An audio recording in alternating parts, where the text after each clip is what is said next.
Well, good evening, everyone. Welcome back to another Monday here at Proficiency Bonus, and we met in a tavern. Before we jump into things, a couple of quick shout-outs. Big thanks to Many-Sided Dice, Team MZ, OBS, Streamlabs, OBS, Twitch, and our friends up north, Little Dragon Corp. If you haven't checked them out yet, put !Little Dragon in the chat. Give you a link to their website. You can use the discount code PROBONUS to get 10% off your order. Be honest, I'm a little off my game tonight as I can't remember if their Kickstarter is still going right now. I can't remember either. If it is, definitely go check it out. It is basically the Dragon Dice of Little Dragon. And actually it looks like it is still live for a little while longer. So definitely go check them out on Kickstarter. There's all sorts of cool dice, and some of the stretch goals you can get pins or stickers of the different dragons that these dice are based off of. So definitely check them out. They've got a lot of great stuff. We love them up there. And use discount code. Let them know we sent you. Save some money on your order. And with that, we will jump into before I jump into last time, a quick notice. You will notice that Artemis's window is closed this evening as Para is unable to make it.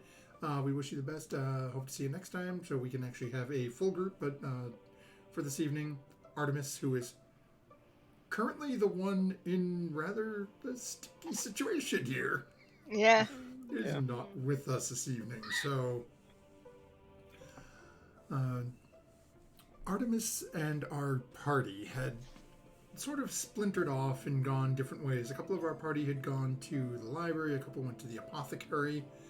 But at this point now, our party has all made their way back, looking for more information on these were creatures, and more specifically, sort of Snow Moon's current problem.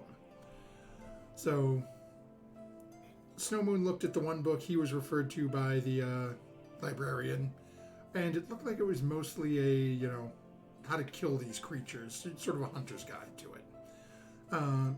Artemis was given a key to a restricted portion of the library, which had all manner of books on magics and different planes of existence and demons and devils. And basically, Kid in the Candy Store is... Artemis poked around within there to see what was going on. Eventually, Artemis came out, ran into the group, and it was decided to send Artemis back in to see if Artemis could find anything else on Snow Moon's condition within this special part of the library. And before we jump headfirst, I will apologize in advance to my background not being green screened out at the moment. As I let some of my players know, or I shouldn't say my players, the players in the game I'm in on Friday night know, had a little office remodel and the green screen has not yet been properly installed. So forgive me for the weird, shelves and stuff that you're seeing instead of the beautiful water flowing behind my luscious locks. Nice. And with that, we will jump right back into the library. As the party watches, as Artemis carries this large, looks to be probably a good 35, 40 pound sort of metallic stone rock. Unlocks the door, heads in, and as Artemis walks in, everyone standing up on that section of the floor notices a slight flash from the ground. As if you hadn't already checked and noticed it before, you are definitely seeing now there is some sort of a glyph that is on the ground in between. It's basically centered right in the entire doorway. So a little bit sticks out on your side, a little bit sticks out on the inside where Artemis now is. So I am going to pull up Artemis's character sheet here. And where this was, I guess I will phrase it, sort of triggered by Snow Moon's situation, I'm going to ask Snow Moon to roll a d20 for me. Okay. As we are going to have you basically roll the die for Artemis's check here. It's a 15. Okay. And... oh, come on, I'm pretty sure you gave me a character sheet on you.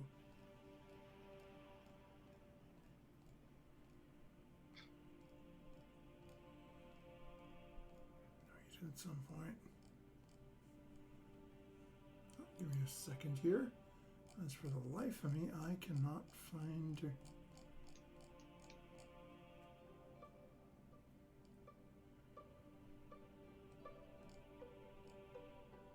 Okay, no. So that's the old one. So I apologize, folks. I lost my character sheet for Artemis here. So what you guys think's going on in there with the spooky books and stuff? Hopefully Art can find it this time.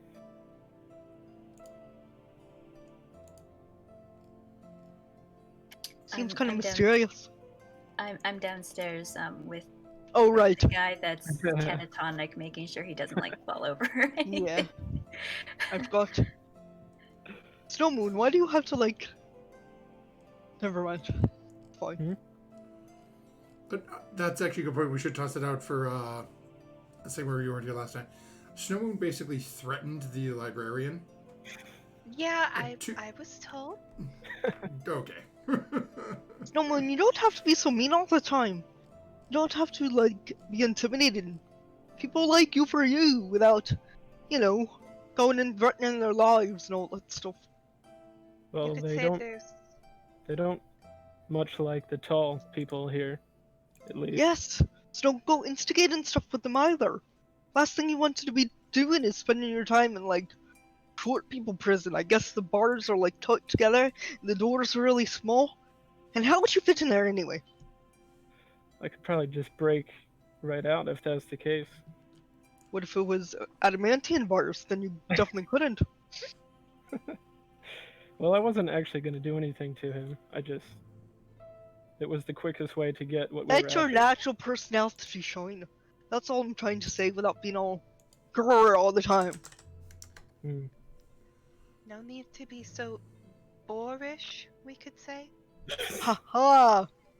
Indeed. I was gonna make that joke, but I'm downstairs. It's okay.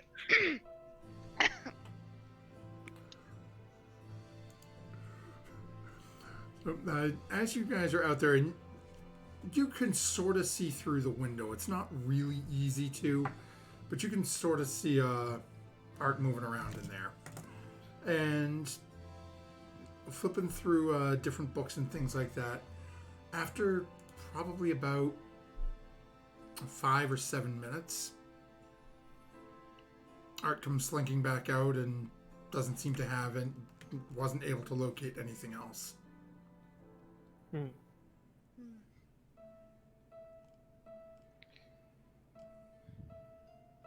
Well, we are at a bit of an impasse, perhaps. He said it was in there. He didn't give me the name of the text, but he said it was in there. Art just sort of, and again, standing, just sort of opened the door and is talking to you from within the room, just sort of, I can't find anything. And you can see now there are books strewn on the ground that are open at different points. You can see there's one book in there that looks like there's sort of a chain almost wrapped around it that's open. That looks like Art had been flipping through again, or well, not again. I wouldn't. Time, but, yeah. I wouldn't have known that. But you can see that there's a large number of books just sort of on different, on this sort of small area you can see as you're looking through the doorway at Art, who's still within there. Did the captain have a log? I forget. I forgot to write all my notes. In terms of what?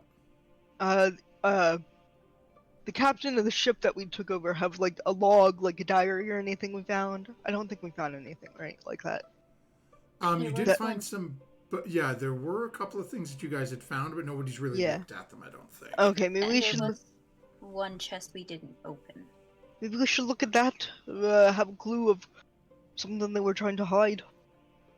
Maybe. And other than the glyph, like, I definitely couldn't fit through this door. It would be very tight for you. I mean, it's looking at this. Basically, everyone with the exception of probably Art and Sarah looking at this would immediately know why it was designed this way.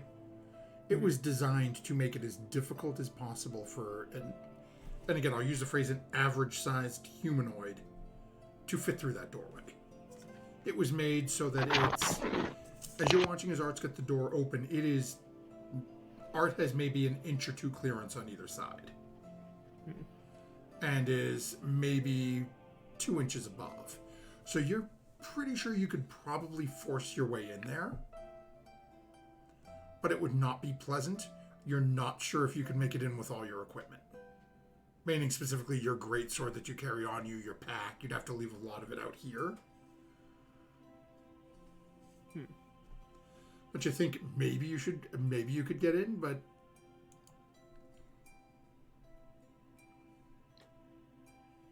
Okay. I don't know the grease spell. Otherwise, it'd help out. What Although I hear Legit. it's come in handy sometimes. do you recognize this glyph on the floor, or Art? Do you know what this glyph is? I don't have dispel magic prepared today either. Would I know what the glyph was? So, you both recognize the general form of it. What you know it is, basically it is from a, give me a second so I can put the name of the spell. I should know because I have it. So, okay, you both recognize at least the general form of it as being Glyph of Warding. Okay, I can know that spell, so that's Yeah. interesting. So you would both know that it has multiple potential uses, whereas it can be set as something as basic as a simple explosive. So if whatever it's triggered, if whatever goes through is what it is set to trigger on, it will just explode, causing a large amount of damage. You also know that it can be used to basically cast another spell. Yeah, let's not find out, Snow Moon.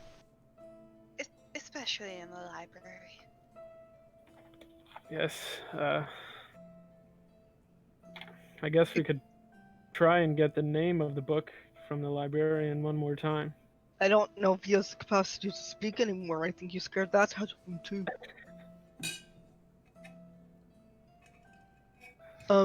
Maybe we should go check out the stuff on the boat. Honestly, I think that might have a clue to what you're looking for. Since everyone on the boat seemed to be under the influence as well. Would be the best bet right now. All right then. Art, are you done in there, or are you going to come back with us to the ship? So Art will nod and, step out, close the door, and again you watch as that slight flash beneath Art's feet as they exit the room and lock the door and slowly start carrying the key back down. Furia, go ahead and make a perception check. As you said, you're downstairs with the librarian. 18. Oh, okay. So as you're sitting there watching this individual, you're seeing basically what you said is this individual seems to be almost catatonic. But at one point you watch as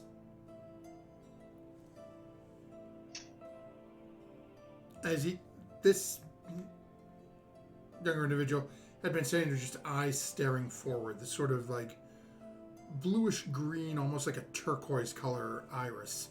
And as every couple of seconds you look up and check it. At one point, as you look up, his eyes gloss over to almost a thundercloud gray, and just see literally as you're watching it.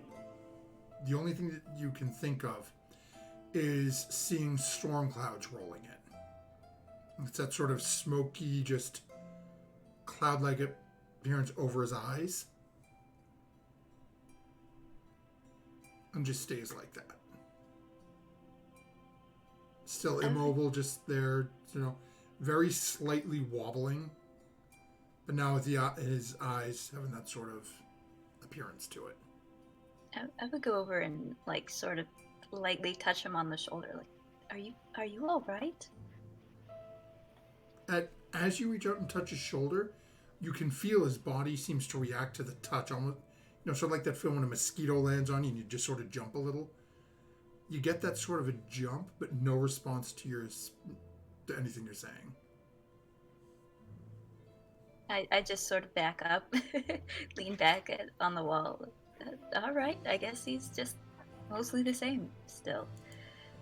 I could harm his. Oh, I'm not there yet. Well, at this point, you guys are just probably about coming down. How is he, Furia?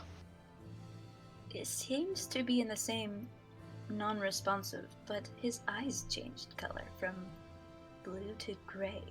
That's frightening.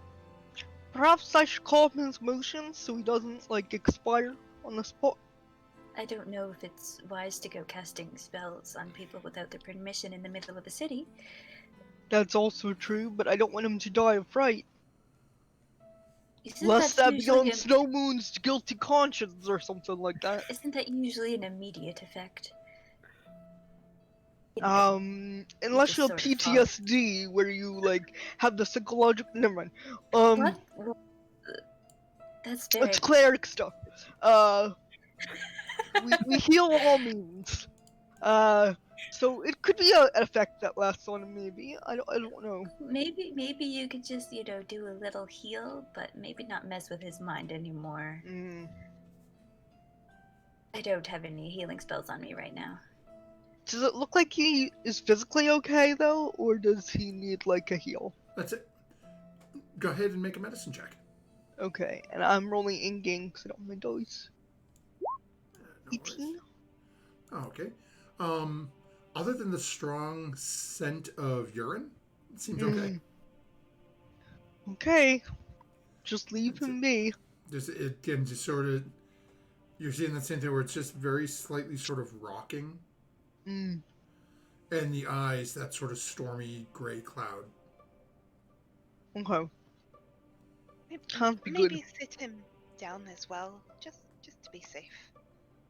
Alright, I'll sort of pick him up at a distance because I assume he's urine soaked still and kind of pick him up and move him over to the chair and plop him down.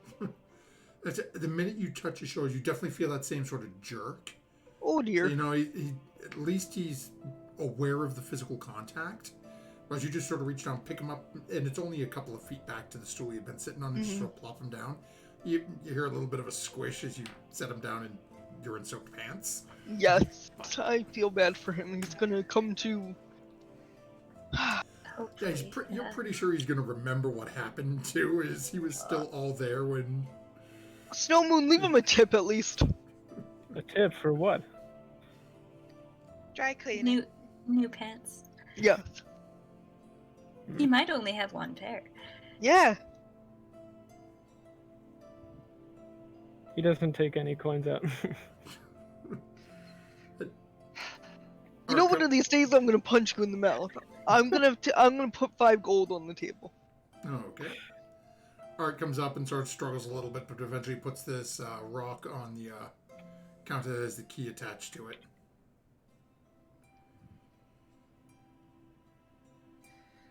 Well, do you find anything? And Art just shakes their head and goes, nothing other than the demons and the plane stuff that we discussed before. He didn't give me a name, but he said it was in there, so maybe we can find more information on the boat. Yes, and maybe we can go around the island and stop at the larger city. They might have a better or more accessible library, and we could all have a look. But I agree, the boat is probably our next best thing here. Either that or finding one of these were-people and asking them.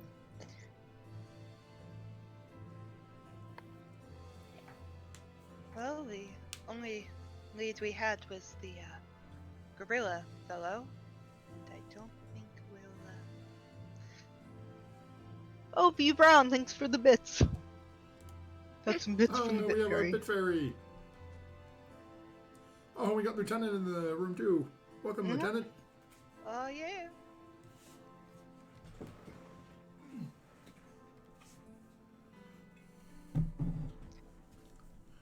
Okay, so what's the group's decision? You guys heading back to the boat? Guess Yeah. so. Okay. It takes you a little bit of time to get back to the boat, but again, this town isn't overly large, so it doesn't take you a whole heck of a lot of time to get back. As you come back, Captain sees the group you coming back, and you're a day early. I gave you all 2 days for leave. It's only been one night. We're not scheduled to leave again till tomorrow, but Well, then she stops her at it. Is everything okay, or do we need to call everyone back now? about No. that. We're fine. Yes. We can leave when scheduled, but we've discovered we have a personal problem as opposed to a city problem. Captain turns to look at you, Fury, and your problem would be... Well, it's not mine to disclose. Captain's looking at the other 4 of you. On the same subject a little, Captain. I was wondering if you happen to have those effects from the other captain of the ship, former captain, their possessions in your cabin. Yes, everything is still down there. We haven't had a whole lot of time to go through everything as of yet, but Would we be able to peruse those items, perhaps? I suppose the coin is locked up, but yes, if you had a couple of books in there that we haven't been able to make too much out of. Wonderful. We could take those off your hands and kind of go through them if you'd like. I suppose. Bear with me a few moments, and the captain goes down to her quarters. Snowmoon, I hate to put you in this position, but if you don't tell the captain on your own accord what's wrong with you, I might have to tell her so she knows whether to keep the crew in check, with the possibility of something strange afoot. Who knows what happened when you got your powers and how they happened, but definitely is connected to this boat and the weird people on it. So we have to make everyone aware so it doesn't spread, Lydia, the previous captain of this boat had the same problem as Snowmoon now does. Right, so that's what I'm saying. We'd have to tell the new captain, my captain, our captain, about the problem because Snowmoon can do that now. Yes, I agree. I just think maybe we have to figure out when the best time to bring it up is. I don't know if that's No right time now, like the present, Snowmoon. Maybe we should figure out what these books have in store for us first, Okay. and see this through. A couple of minutes goes by. Eventually, the captain comes up, brings up 3 or 4 journals for you. I expect these back before we leave tomorrow. So see what you can find Sure. in the next day, well, however long it takes you. Sure. And as she All right. goes to walk away, she turns back and looks directly at you, Lydia. But I do expect some information to be forthcoming rather quickly. Of course. Then No turns problem, back Captain. and walks away. I'm gonna elbow Snowmoon. You're gonna have to tell her. I said I would. I will. Well, why don't we divvy up these books and you can go talk to her? In her private chambers. That's why no one else will hear. Well, Let's see what's let's see what's in the books first, I think. and Okay. then we have a whole day Okay. before we leave anyway. Alright. Okay, I'll so take one of the y'all books. heading downstairs. You doing this right out on the deck? Where? I'll head downstairs. Yeah, okay. let's go down. Let's have book club. Yeah. Okay, so y'all head downstairs. So you've got 3 different books that the captain gave to the group of you.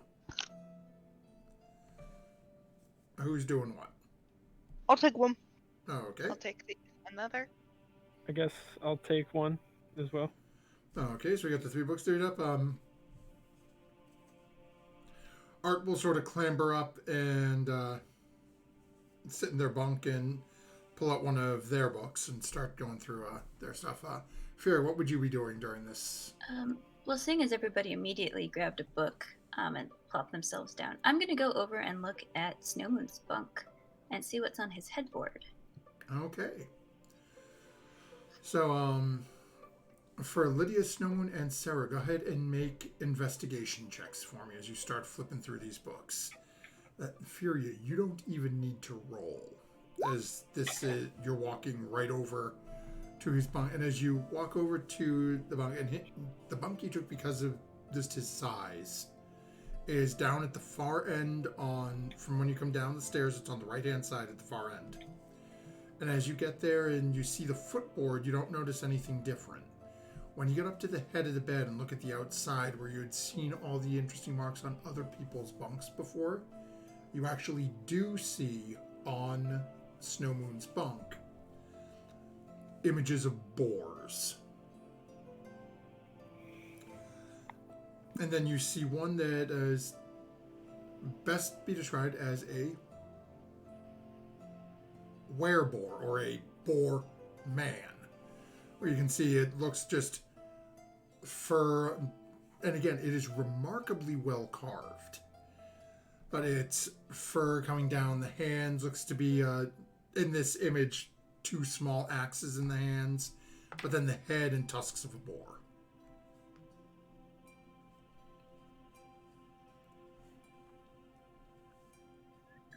Interesting.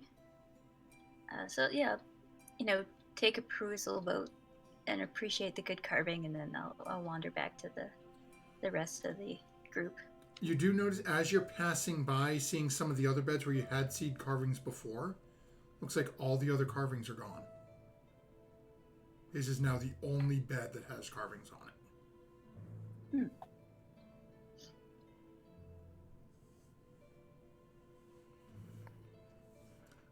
Okay, and so we'll start with Sarah. What did you roll for your investigation check? I rolled a 19. Oh, okay. Actually, now that I get to grab my notes Actually, here. plus We had 5. And we do math. 24. Okay, give me a second. I didn't think to jot down who was getting what book, so. Okay,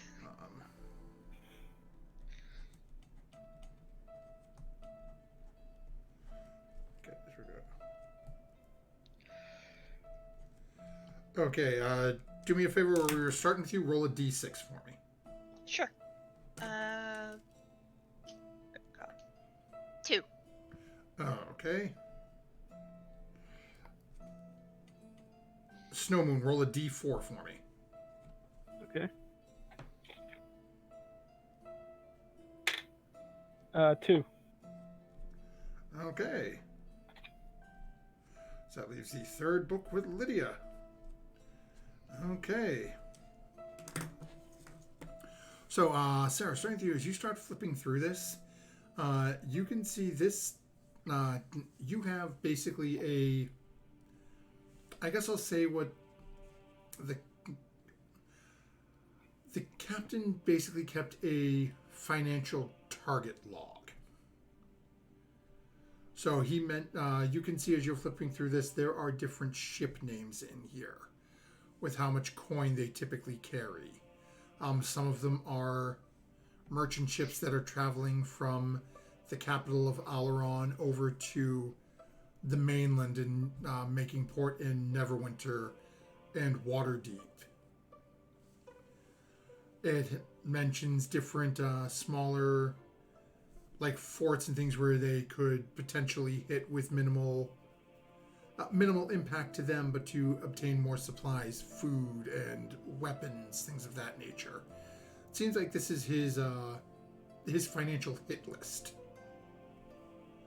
And as you're looking at some of them with that roll, you can see on the different ships that they're referencing, there are short descriptions on some of these vessels.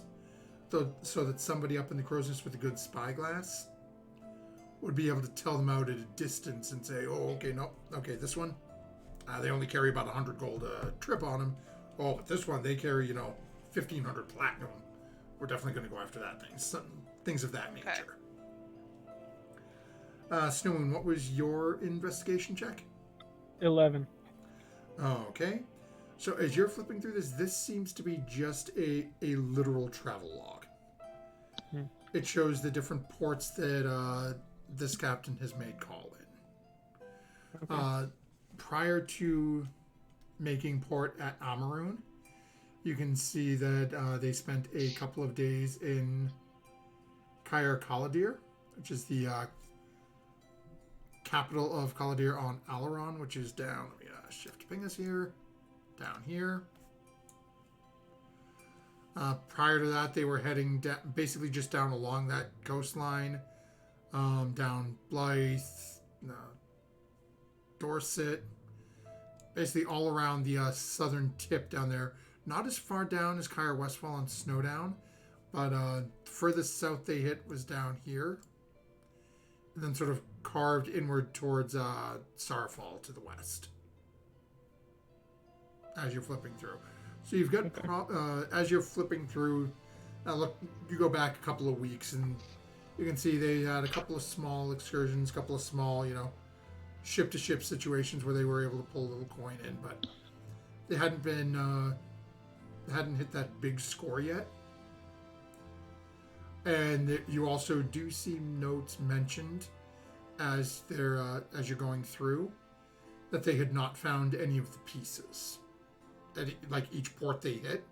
So it looks like you get the feeling they're looking for what you are already in possession of some pieces of. Okay. But they didn't have this specific vessel did not have quite as much information as you did. So they were just randomly hitting villages and cities trying to figure something out. Okay. And then we come over to Lydia with a 15. And Lydia, you have a book that would be somewhat familiar to Art. This is very similar to a book that Art found in the ruins that y'all explored on Amarune. Within the first couple of pages, you start hearing references of the Great Hunt. And as you're going through it, a couple of pages in, you start hearing that one of the things that happens during the Great Hunt is that all the hunters take on their hybrid form and go out to hunt this year's prey.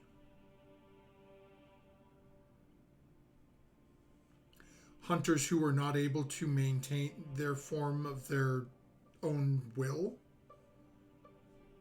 are killed. Oh. And it goes on. You do see a couple of points in there as more like side notes. It looks like the captain put in here that just like odd, almost like thought experiments. Fight urge versus give in? Question mark. No, it looks like the captain was still, as you're flipping through this, still questioning how to best control their own transformation. Mm-hmm. But as you're flipping through, you start to see more and more that the captain the notes are becoming a little bit more violent. It definitely feels, as you're reading through it, that it seems like the captain was more giving into that animalistic nature.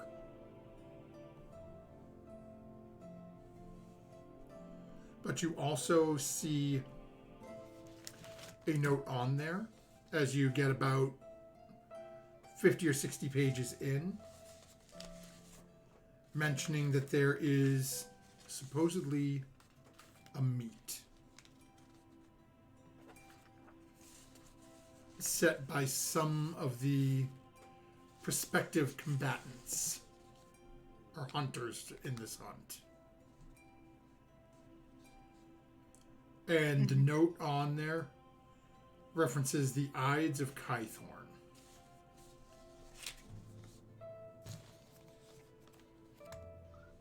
Okay. You would Like- know that Kythorn is next month.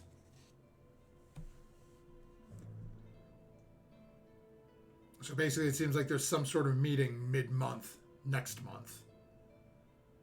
And as you're looking at this, it seems like there are 4 symbols drawn.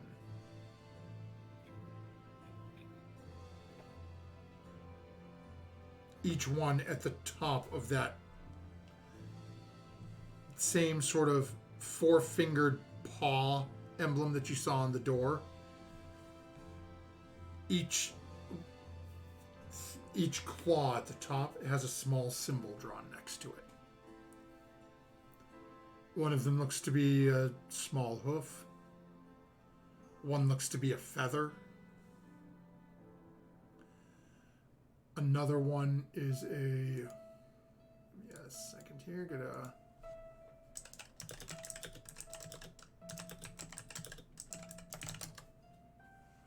Okay, it looks like a very tiny, small, thin, like 5-toed foot.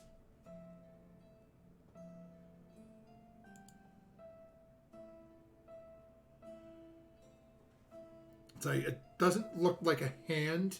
It's got a very sort of like long, drawn out body and then just 5 little toes at the tip of it. Weird. And then the last one has what looks to be like a canine paw.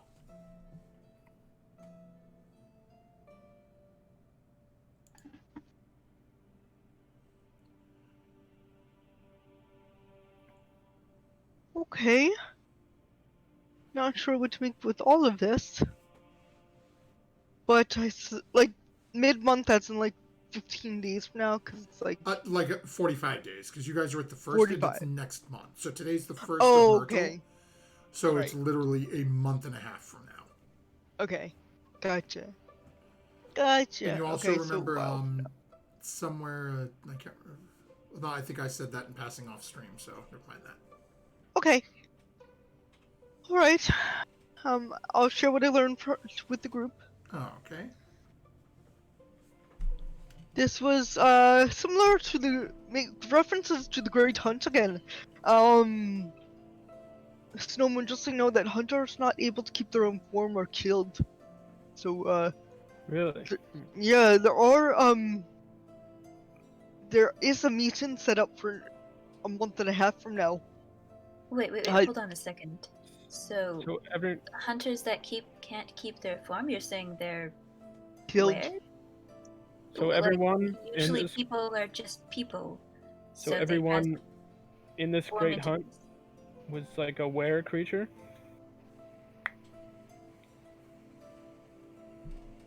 What he said. I mean, I was asking. Oh, That's what it sounds like. Right, it's like Yeah, usually- Lydia, you would assume that as well, given that everything mentions is a hybrid form. okay. So the hunters are hybrids. Okay. Yes. Okay. So you would hunt- take the assumption that, yes, where it's mentioning a hybrid form and being Yeah. able to keep that form, that you're pretty sure that they're all were creatures. Yes. Okay. And they are slaying a great. Okay. So just so you know, you should be careful about that. Still think you should tell the captain. So is that what this not part of their group. this meeting you mentioned? Maybe is that like the next hunt? Is it Mhm. the next hunt or is it just a meeting? Would I know? Oh, I don't know. It just says that they're going to assemble, like the Hmm. Avengers. What are they? Avengers? Who are they? What are they Avengers? They're a cool group of clerics that you don't know. They help save the world occasionally.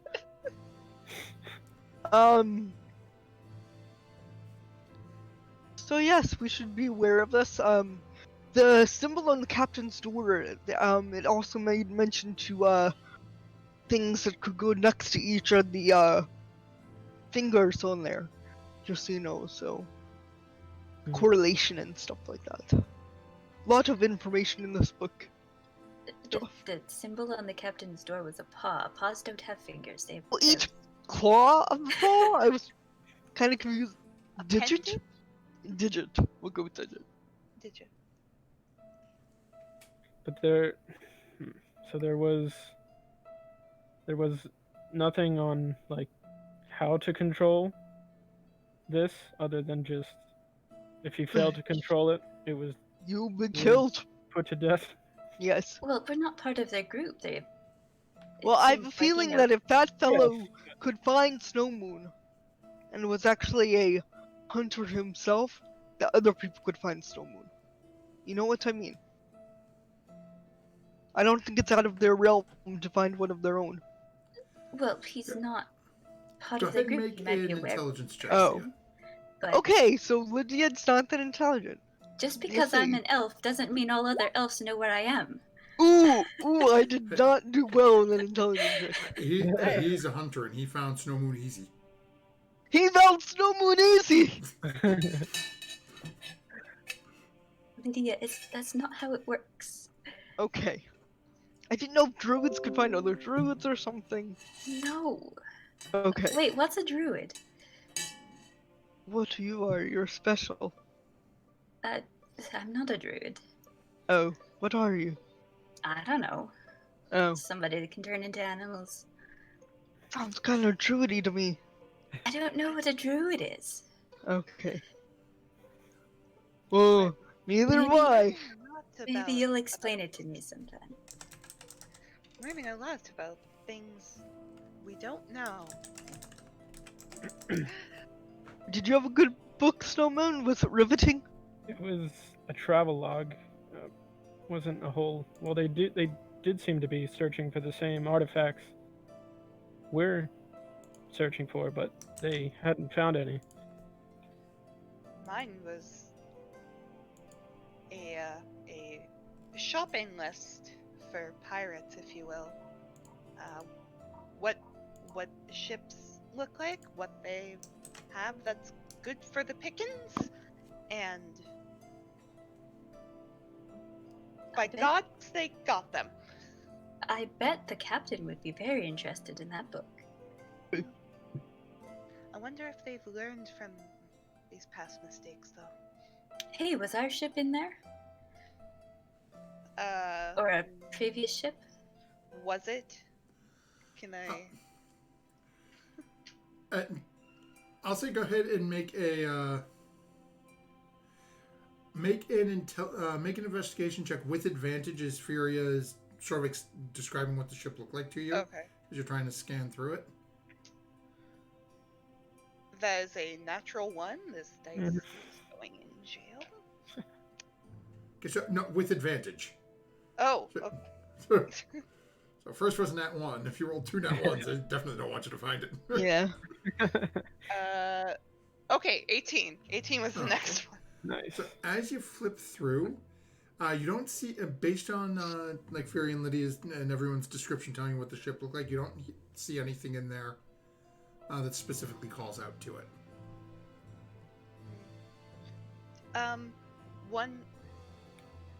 One, they don't show your ship, no. But I'm also, is the name of the captain written in my book, perhaps? Like, to the property of... Give me a second here. Yes, he died so fast I haven't had to look at his name in a while. Mhm. We did gather it along the way, speaking with people, but Where the heck are you? Where did you go?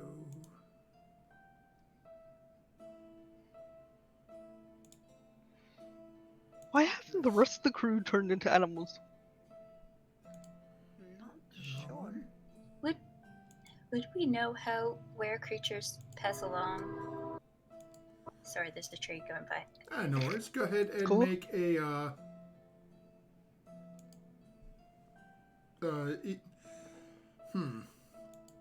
I don't really think. Kana? Yeah.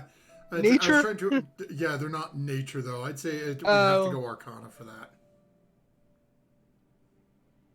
that's a solid 15. Oh, okay. Mm. Actually, Art is upstairs. We'll have Art make one too, just to. And I don't know if it would have said in the How to Slay a Werewolf book either that Stone read. My, Volos. Aren't we passing on Volos? I think we. Bolos didn't have anything about think Oh, we right, tried- right. Yeah, right. so Okay. Volos didn't have any were creatures in it. Okay, sorry. Snowmoon, go ahead and make a. We'll call this an intelligence check. Okay. With advantage, where you just flip through a book on how to kill were creatures.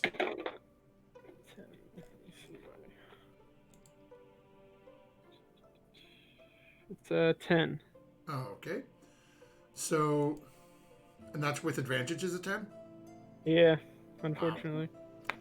I rolled a Alrighty 9 and then a then. 10. So, Snowmoon, you seem like, while you were trying to flip through it and find something in there, it seems like you're just more a little irritated with that halfling and want to scare the piss out of him. Furia, you have heard in passing somewhere, you're really not sure where, that it is possible, if attacked by the natural weapon of a were creature, meaning a boar with tusks, werewolf claws or fangs, things of that nature, that it is possible to be infected in that manner. Okay. Yeah, so I would, guys, I heard, there seems to be a lot of were creatures around. Maybe I heard it from one of them or somebody talking about them. That if you get bitten or hit, not with a sword or something, but with their bite, that they might turn you into one of them. No, Moon, Maybe did you get a... that Yeah, might that have did happened happen to to me. Snowman. He was very close getting beaten Yes. on by the captain. Yeah, the captain ran across the entire deck and hit me with his tusks, so that may have been what did it. Because I don't believe I'm a were creature, and I don't think anybody else has become a were creature since sleeping here. It really doesn't No, I make mean, sense. We were all together when I transformed, so no one else And we all did, started right? sleeping here at the same time. I was just making sure. I sleep in my own bed that's 8 feet big, so... It wasn't sure. Well, I mean, Art and Sarah haven't turned. True. Or at least you haven't, right? Hmm. Well, I guess they were outside in the moonlight, too. Right. Yeah, so Art just sort of shakes their head. Just back to flipping through their book again. I forgot to ask, I'm assuming Snowmoon's sleeping on the bottom bunk. Is the top bunk also boar themed, or is it just the bottom bunk? No, just the bottom. The top bunk, as you're looking at it, that is the bunk that you had initially found a couple of black feathers in. Right. Right. At this point, you can see that there are no markings on it at this point. When you had initially found the feathers in it, there were basically what looked to be ravens or crows Right. Okay. carved on the outside of it. It is now No, smooth as an android's bottom. What's an android? What's an end? Yeah. a Warforged. There you go. Yeah. That's enough. Okay, and I couldn't find the captain's original name. So the I captain's know name, he had a nickname. Did we? Yeah. it's We the got it. captain's official name now is Athru Jabali. Okay. I will type that into chat here for you.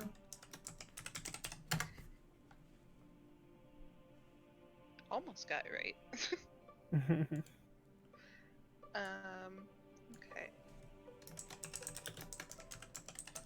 Okay.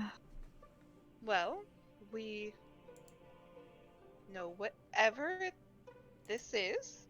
It has to do with the Great Hunt, and this fellow here, and I'm gonna point to the captain's name.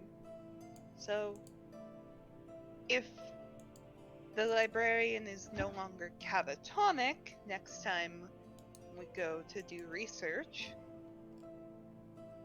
could check for this specific name, or ask if there's anything to do with the hunt that we learned about on our past adventure.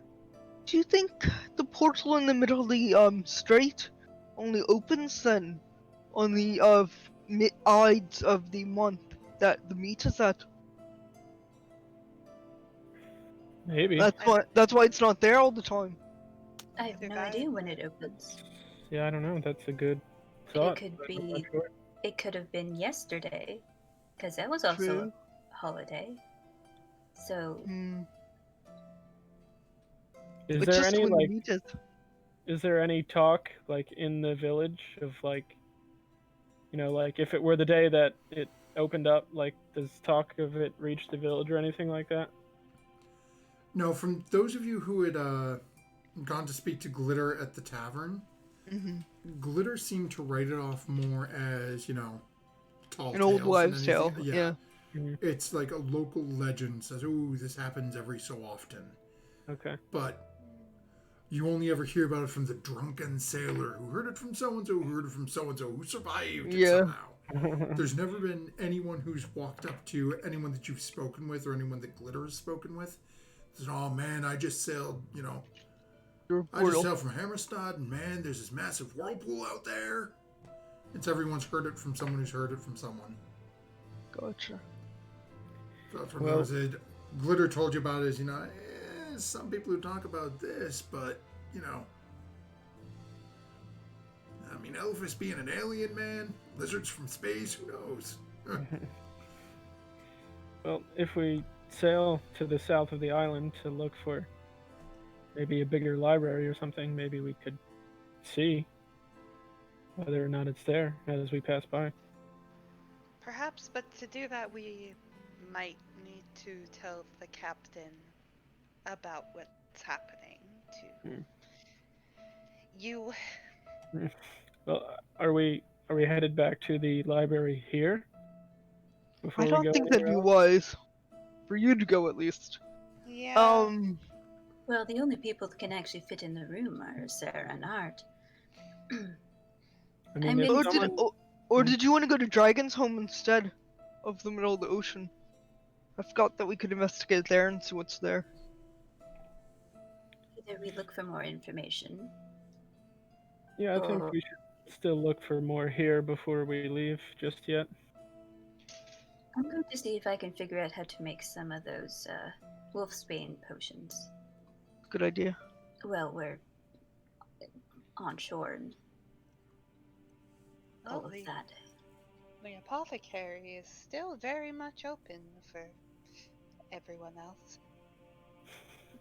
Oh well, Lydia, you should give Snowmoon the potion you bought, and I'll think out my plan.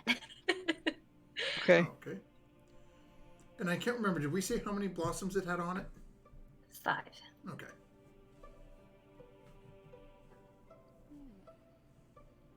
Yeah, so you got, it sounds like Fear's gonna start making some potions. Lydia, Snowman, Sarah, what would the rest of you be doing? I would be persuading Snowmoon to go talk to the captain, or dragging him to go talk to the captain, whichever one. And Sarah, you should definitely give that ship book to the captain as well.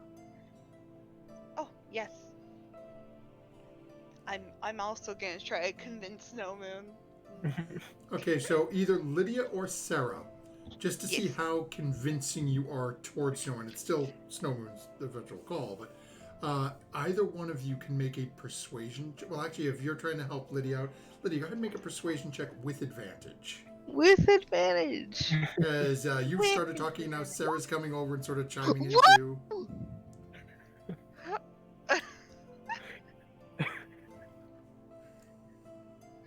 Oh, so good! I got nothing on this one, Snowmoon. Thank Um, God I had that advantage.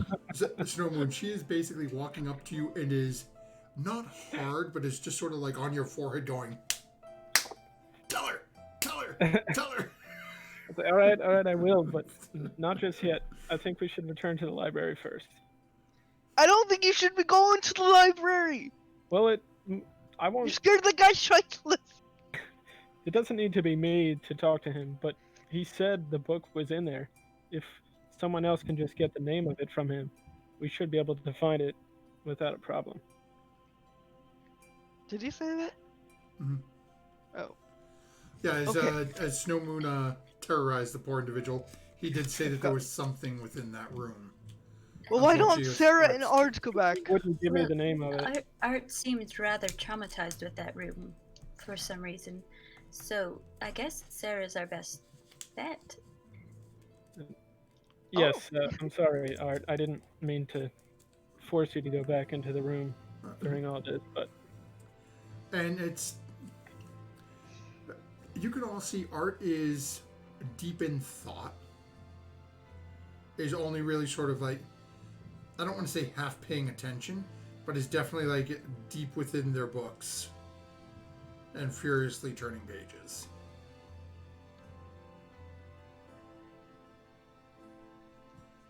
Is that a usual wizard thing? It's our usual Art thing. From Turn all the into wizards pages. I know, which is one, yes. Well, since Artemis is busy, I suppose I'll go back to the library, and you, Snow Moon, and I'm gonna hand him the book, will go to the captain and give her this, and also explain what's happening. That we have a plan to deal with it. And a Okay. plant. And a plant. and a plan. Plus, Lydia, have you given Snow Moon that vial? Oh yeah, I did. Yep. So we have Okay, one sorry. just in case, and I got Snow Moon, you owe me trial and 30 error. gold. Snow Moon, you owe me Okay, 30 gold. you You're need gonna it give now. it to me? Yes. And so he'll reach into his pack and get 30 gold. Alright, thank you. Hand it over. Okay, so Lydia, what are you doing? So, Fury's making potions, Sarah's going back to the library, Snowman's going to go talk to the captain. I'm gonna go with Snowman with the other two books, too. So I'll carry to the those. captain? Yeah. Okay. Just to make sure he makes good on his promise. And weasel out of it. Yeah, somehow. So, Fury, go ahead and make... well, how many potions are you trying to... I should say, how many blossoms are you planning on using? I would try just one for now, Oh, okay. just to see if I can figure it out and get Go the hang ahead. of it. Yeah, go ahead and make a... I guess we'll call this an... You can do either an intelligence or a dexterity check with your herbalism kit.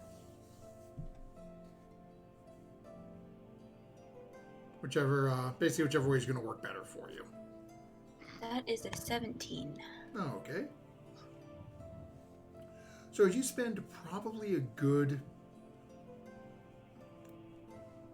about hour and a half or so making sure that you're doing everything as carefully as possible. You do manage to come out with what you are fairly certain is a pretty decent, from what you can remember, it looks very similar to the Wolfsbane potion you and Lydia had procured from the alchemist shop.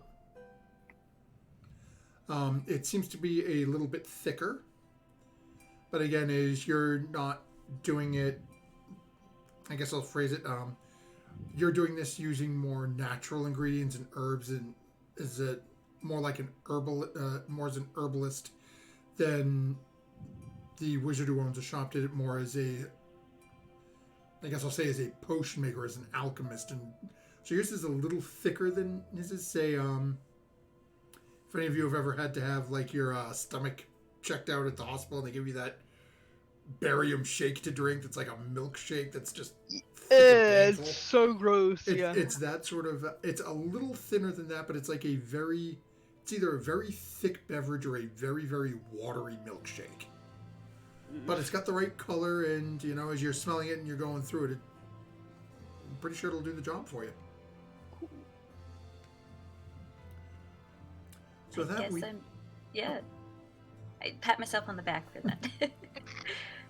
So that we will jump over to Sarah heading back to the library real quick. Yes. as it's going to take Sarah a little bit of time to get there, but eventually you find your way back to the library. You do see the same individual sitting at the sitting there. Now he was comatose when you arrived, so he's never actually, at least not to your knowledge, it didn't seem like he knew you had been. Like you don't think he knew you were there. But as you walk in, you can you get the scent of sort of stale urine and some sort of cleaning agent, and you also notice he is wearing different clothing. It is a little sort of hodgepodge and not quite all together. It looks like he's stuff we found from Lost and Found. Oh, poor guy. Hello. Take a picture. Take a picture and send it to me.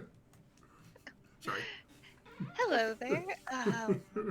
I'm in need of going to your more restricted section for a little bit of research. As you say that, he sort of turns and looks at the door, looks down at you for a second, and then gets up, walks over to the library door, opens the door, looks outside, closes the door, comes back in, sits back down. Yes, I suppose we can make that happen for you now. There are no weapons allowed within the restricted section of the library. And he reaches down and you watch it onto the counter. Again, you see it before. This looks to be about 35, 40-pound rock. The small, about 6-inch or foot long chain and a small key on the end of it. Please go down to the end of the path to your right, up the stairs, take a right at the top of the stairs, take a right at the top of the second set of stairs, all the way to the end, and the doors on your left. Please leave the room in the condition in which you found it. Of course. I'm gonna take the giant rock. It takes you a little bit of time to get up there, but eventually you find your way up. Key and lock, and you hear that, and the door swings open. And the first thing you notice is the room has been cleaned.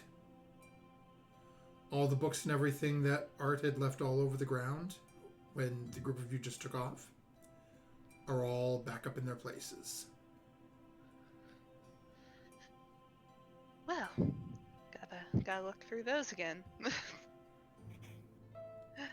Again, and you notice, having seen it happen before, as you walk through, you see that same flash of the glyph beneath your feet. Okay. I'm first gonna use the old Dewey Decimal System and see if I can find through at all as like a Okay. author. That was the word I was looking for. Go ahead and make an investigation check with advantage. Okay.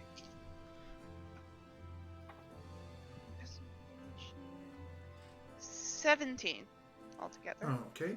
So as you're flipping through this card catalog within the restricted area, you're not, and you take a few minutes scanning through, looking for Athru, and you don't find anything. You take a few minutes scanning through, looking for a Jabali. Don't find anything under either name. Anything for Great Hunt or something like that? Okay, as you're scanning through looking for that, you do find a couple of references to Great Hunters. Nothing specific to the Great Hunt. Grab the ones that are Great Hunters. Okay. Just to give them a quick skim. Okay. Easy enough. So it takes you a few moments to scanning through. And one of the names you come across, give me a second. I've got all my notes every which way here. These days I will keep all my notes in the right place. Okay. So one of the names that you come across as a great hunter is... Where are we? Where did I put the name? Is Foreigner. Okay. Which is... Well, I just realized how horrible that name sounded. Okay. Another name you find within that same book is Nul Samtal. Okay. As you're flipping through and reading on it, it mentions that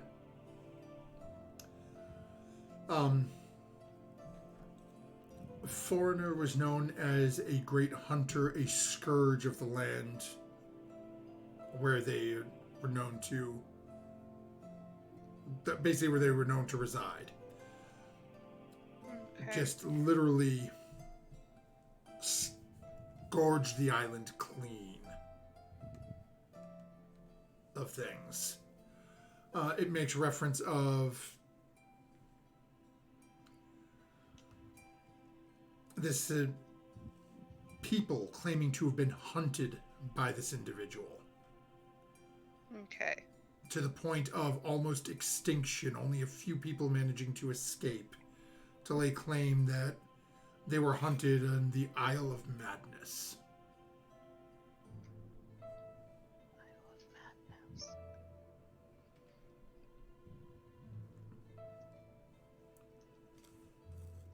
Does it have anything about like Isle of Madness, quote unquote, like an actual like name, like a No, formal? it just references everyone who, it looks like all of the people were referring to it as this Island of Madness. Okay. But it doesn't give any name. It just says that, you know, what few survivors we found all referred to Isle of Madness. Okay. Okay, go back to the card machine, like stock list.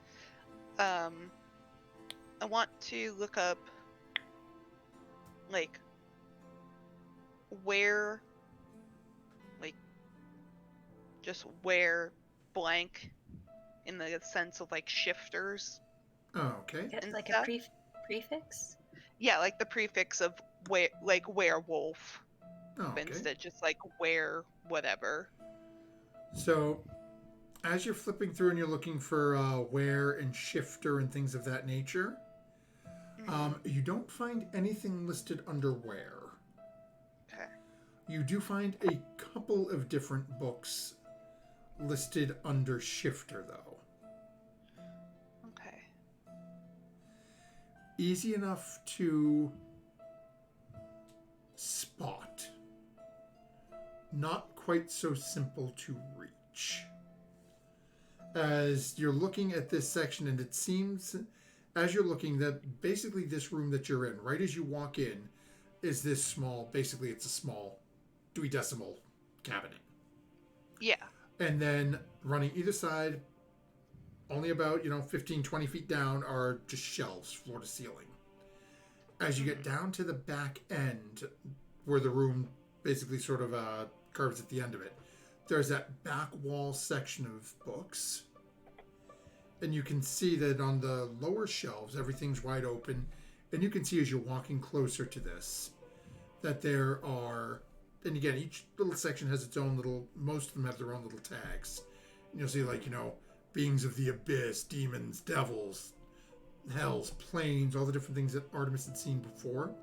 As you get to this far back wall, as you start looking higher to where this card specifically told you. You can see there is actually what looks to be almost in. You want to say it's an illusory ceiling, but it isn't actually an illusion. It looks almost like it is frosted glass that has been very lightly treated to match the ceiling. The only reason you notice this at all is because going through the cards, you walk over and you're, okay, it's in this section, not here. Okay, I go up, go up, go up. And you stop, then you're looking at the ceiling. And you can see that there does appear to be hinges on the right-hand side of it. It seems to open up. The catch is it is about 4.5 feet in the air. It looks like whoever put this in here didn't want it easily accessible to... While this room is meant to keep a lot of information away from the larger folks, for some reason, whatever is up here, the owner of this location did not want it easily accessible to anyone. I start climbing the shelf. Okay, go ahead and make an athletics check for me. That is a nat 20. Nice. Of course it is. So you managed to climb up and you managed to get the glass section open. Okay. And as you climb up, you do find a few books. Exactly what you were looking for. The two titles that you had seen referenced. As you pull them out, managed to climb your way back down and pull them open. Mm-hmm. What languages do you speak? I speaketh Halfling, Thieves' Cant, and Common. They are both gobbledygook. It is just random characters. You have no idea what it says. Dang it. Okay. Can I read the front cover, the back cover? As you're looking at it, again in the card, so you know the titles of these two books. Okay. From the cards, but as you're looking at the covers and on the books themselves, again, the only reason you can match it is just that number code on the binding. Okay. So one of them deals with the title of the book is specifically Shifter Races. Mm-hmm. And the second book is Shifters, A Contagion. Okay. Okay.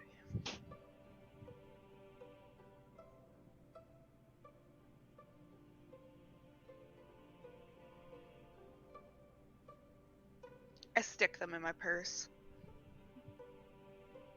Okay.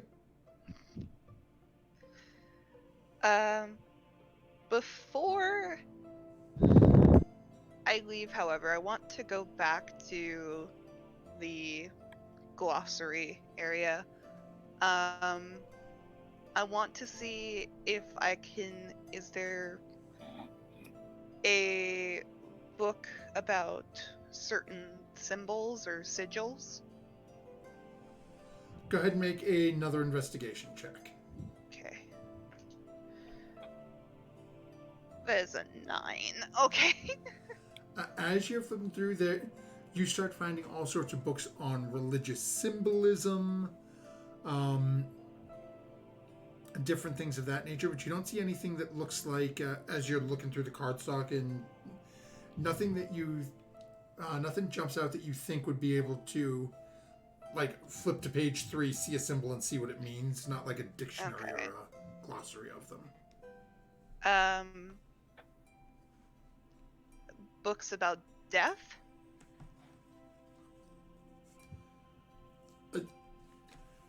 you pull out like 4 drawers. You're gonna be a little more specific on that one. Uh, uh, uh, funeral iconography. Okay. So you do find one specifically on religious symbols and death rites. It seems to deal with the basically gnomish and halfling, basically the proper care for services involving your deceased loved one if you are a gnome or a halfling. Is the symbol I have written down on any of the pages? As you're scanning through, you don't see it. Okay. It doesn't seem to be one, and again, not having you roll for that, as given you're a halfling, it's not something you recognize from any of your own heritage. And as you're scanning through the gnomish section, there's nothing that's popping up as.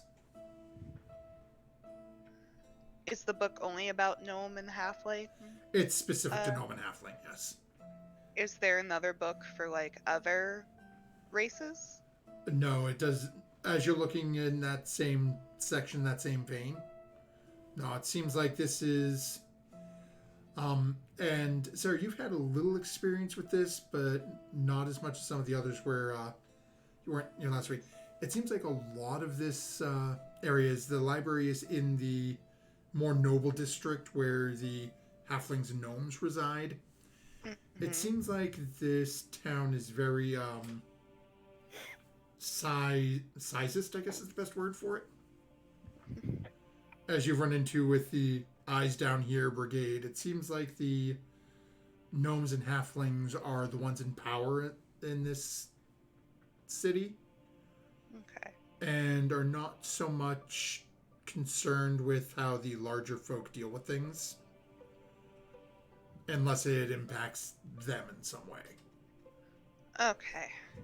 Cool. Alright.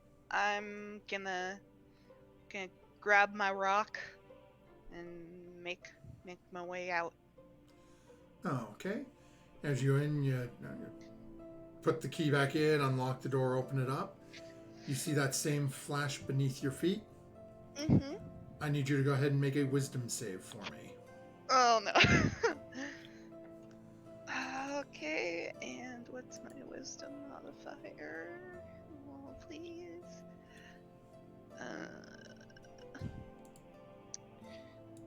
15. Okay. And we will jump back over to see what happens to Sarah in just a few moments. Actually, before we jump over to Lydia and Snow, because we're right before 9:30, it's probably a great spot for us to take our break for this evening. And then we will jump over to see how Lydia and Snow will make out with the captain before finding out what happened to Sarah.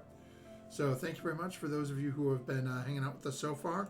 I saw Victoria and Lieutenant in chat a little while ago, so we'll be back just a few moments. Definitely hang with us.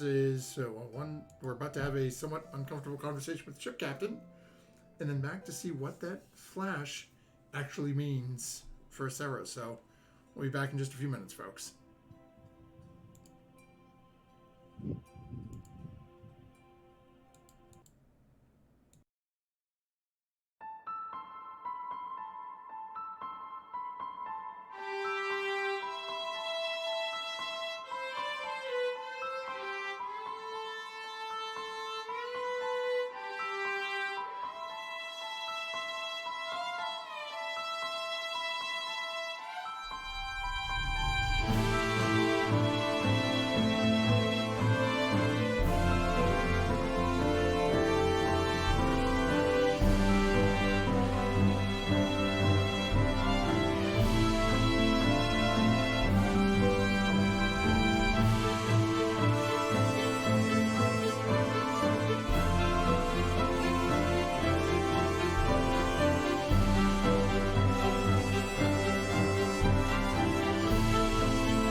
And we are back, everyone. And I forgot to mention at the beginning of this, don't forget, Furia, you do have the Nat 20 this week.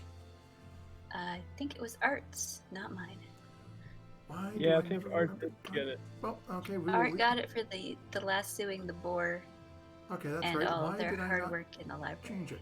Oh, because I changed it on the one that had as many people. I'm not. I gotta remember. I gotta stick with one view, folks. Sorry about that. So we will leave that for Art. We are probably gonna vote on another one for next week. Let's be on the safe side, but we will let Art hang on to that for next time. Because right now, Art is just sort of hanging out on the boat. Art is also catatonic. Yes, very much so. But for a wholly different reason. So we are going to jump over to Lydia and Snowmoon as Furia has just gotten her herbalism kit out. Sarah has just left the boat to go find the library. You two find yourselves outside the captain's quarters. Alright, Snowmoon, come in. I believe you can do this. I believe Okay. in you. Yes, I don't know why I had to give you a pep talk, but that's fine. I can handle this. Yes, knock on the captain's door. Oh, yes, come in, come in. Open it up and head in. Oh, Snowmoon, Lydia, are you done with the books already? Yes, quite. We found a couple interesting things, but first, Snowmoon has to talk to you about something.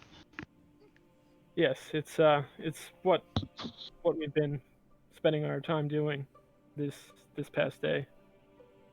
So when we took the last ship, the captain, the fight we had with the captain, I was attacked and I was cursed by the captain. He was a were creature, and he inflicted his curse upon me in the fight. As you're saying this, as she's sitting down behind her desk, she sort of leans forward a little, grasps her fingers together, looks over at you. You keep saying cursed, yet I don't hear panic in your voice or concern. No, it's I can handle this. I can learn to control this. That's what we've been doing. We have a potion for him, Captain. I have a potion, and Furia has put some herbs together to make a potion, and we've been going to the library, and that's why we asked for the books from the other ship to learn as much as we can about this. For the... Obviously, if it was the prior captain, one would assume he would have some semblance of information on it. The books from the captain we found were somewhat helpful, but not exactly what we were looking for. But we'll see if Sarah learned anything additional when she returns from the library. There is something we found. It's not literature or anything, but we found it in his wardrobe when we were getting rid of everything. It was more an odd decorative piece than anything else. And she turns around and spends a couple of minutes rummaging around in a small drawer. And eventually turns back to you, holding something clenched in her hand with a silver chain hanging. Basically, it's got something in her hand like this and a silver chain hanging over the back of it. She holds the chain out to you. I guess I'll reach out and take it. Okay. So as you reach out and take it, it is looks to be a small chained medallion.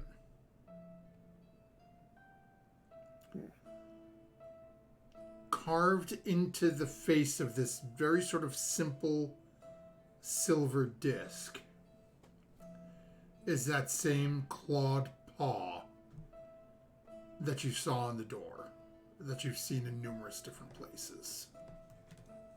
Okay. It seems that the captain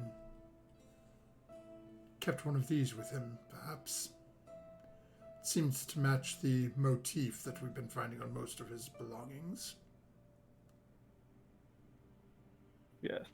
And so I guess he would recognize that it's silver and like Well, no, we would okay, but, valid. like, So it's silver in color. As you okay. touch it, though, you don't get any discomfort or any sense from it. Hmm. So But realistically, you're thinking it's probably, as you're looking at it and having that thought in your head, maybe nickel. It doesn't look like it's expensive enough to be platinum, but it looks like it's more that sort of silver color, another silver colored metal. Might be a Okay. very highly polished, some form of like an iron type Steel. material that's high polished.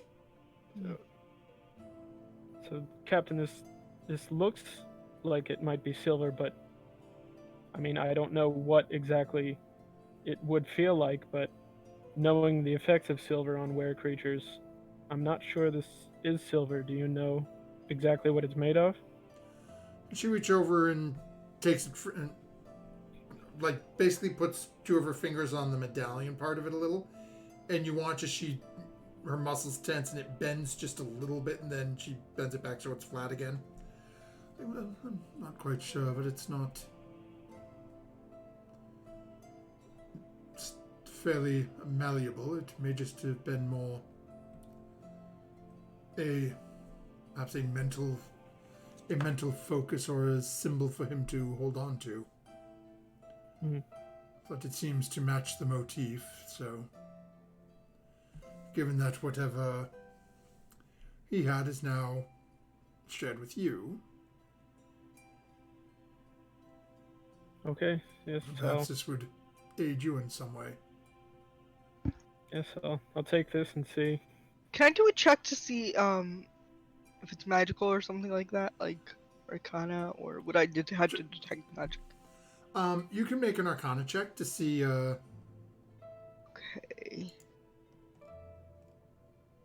Because I would detect magic. 12. So as you're looking at it, Mm-hmm. it's nothing about it is screaming out magic to you. Okay. Like you thinking as a cleric, how a lot of times a cleric's holy symbol will serve as a focus for their divine spells. Okay. Yeah. Looking at this, it doesn't seem like it's that sort of thing. Mm-hmm. Again, all of you have been running into this emblem somewhat regularly now. And you keep, as you're thinking about this and thinking about whether or not it's magic, that name keeps popping back into your head, the Beast Lord.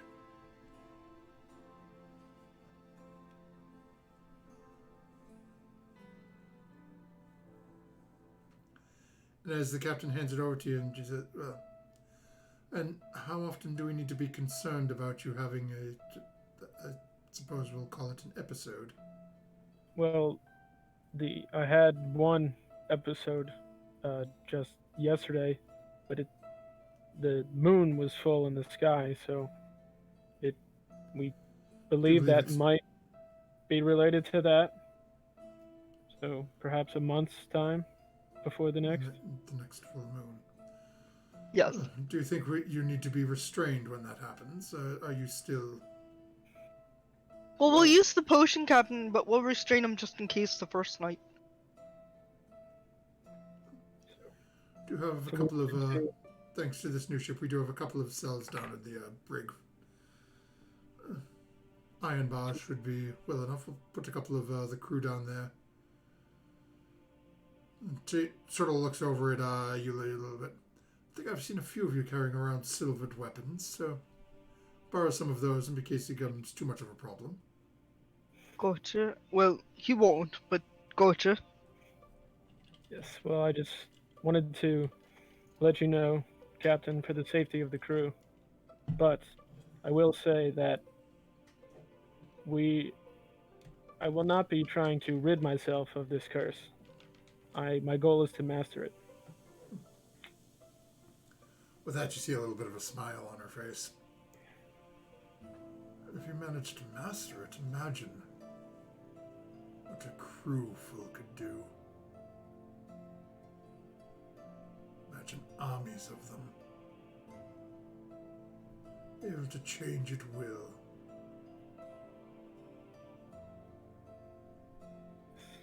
Exactly. What are you talking about? That's like global domination. No. As the captain sort of turns and looks at you a little. Lydia, do you have any idea how simple it would be for us to approach another vessel, even on open water,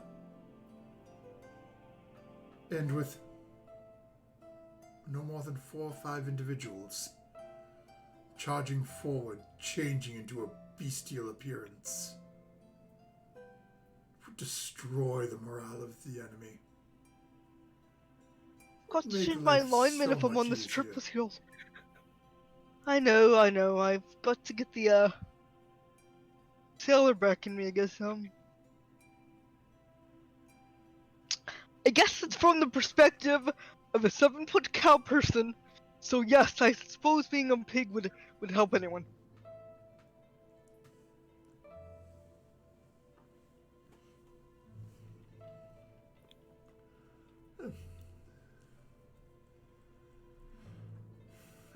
Seems Trouble like with people, I just automatically assume nobody has trouble with people, so shame on me.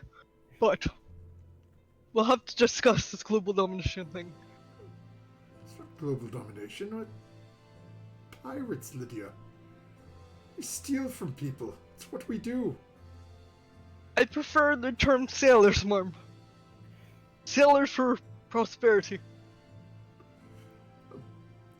As long as prosperity is ours, correct? And she holds up a glass and takes a sip True, out of it. true. She's drinking. Hold up my If there's flask. nothing else, I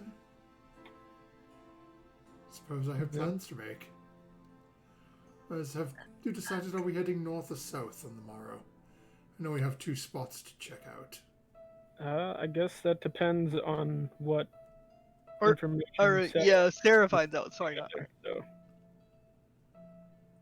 we'll let you know what the plan is once we have a better idea.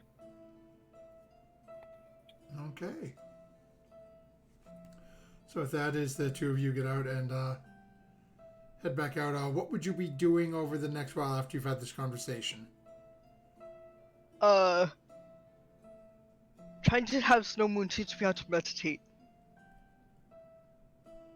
Sure. So what do I do? So what do you have that you really care about? Like my blade. Do you have something like that? This pendant I have, I've always kept dear to me. Is that what you mean? A physical Yes. thing? Yes. I mean it's not exactly the same because like practicing my sword strikes is kind of how I would meditate on it. I'm not So you sure. want me to swing around my pendant? Well, yes, I mean, that wouldn't be what you would do with a pendant, but maybe if you could focus on it or why it's special to you. Hmm. So just think about it a lot. That's one way to put it, I guess. Sit down. Or am I swinging? I'll sit down, swing it above my head, and think about it a lot. You could, you could try. That's exactly what Really? you're telling me. On how to meditate. Don't take it too literally, what I'm saying now, but you could try that, and if that works.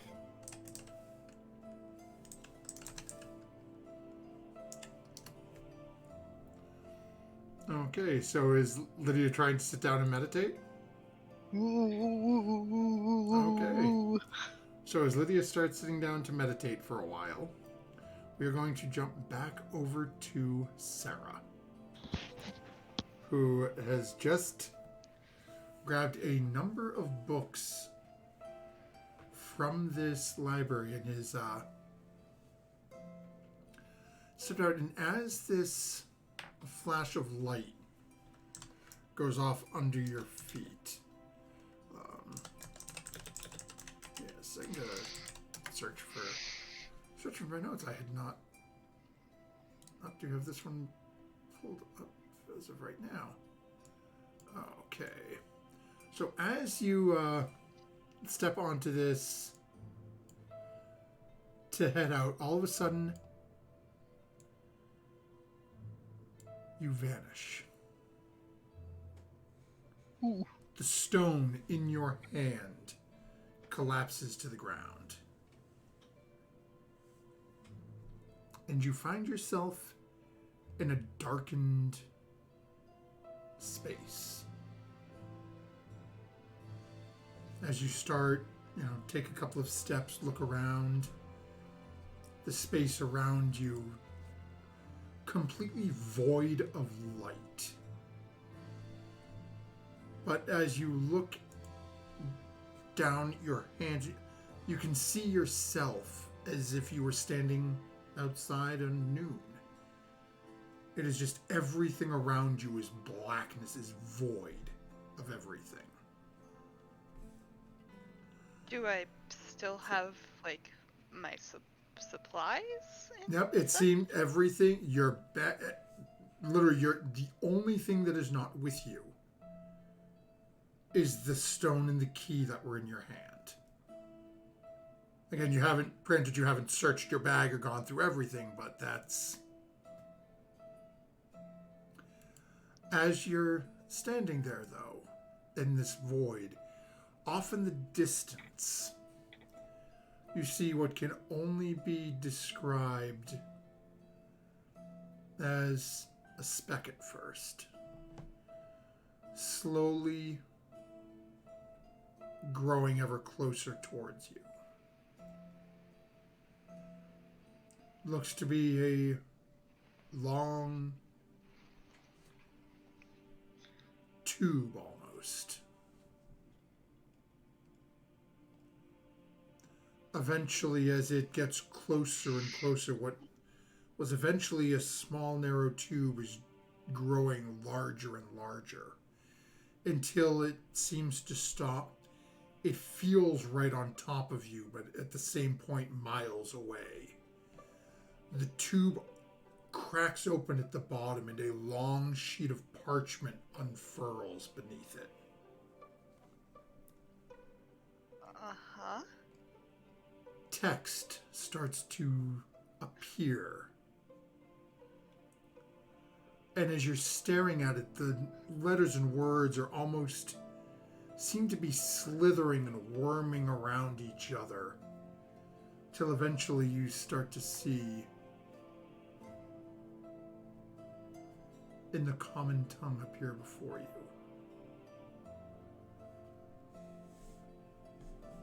You who have breached my sanctuary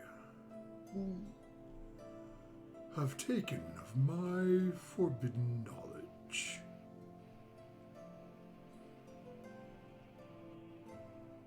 These texts are not meant for the lesser beings, but I sense the stirrings of fate are upon you. So, take these books with the blessings of Ogma. Remember, the Keeper of all knowledge has granted you this boon today, and will call on it to be repaid at such time I am in need of you.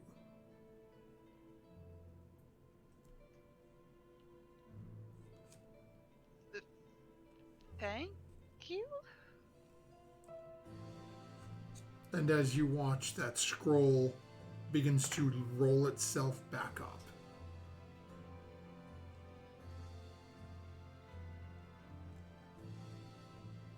And then slowly it starts to spin horizontally and starts to drift down through this plane or ground or whatever it is you're standing on, and you watch as it slowly floats centrally underneath you as you're standing, and it looks to be 15, 20 feet wide, and starts spinning faster and faster in a counterclockwise direction. Anything else you'd be doing?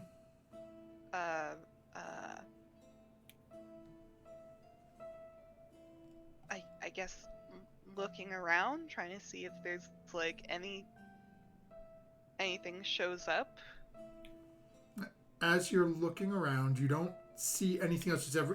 No matter where you turn, unless you're looking straight up, given how large this oversized scroll appears to be, you keep catching it whipping by every, it starts out every, 3 or 4 seconds, and it's every 2 seconds, and it's every 1 second, till it's almost a constant blur. As you eventually finally look down to see what's happening, you watch as the center of it seems to drop down into a vortex. And you feel yourself in free fall. But free fall through a vacuum. As you can feel gravity pulling you down.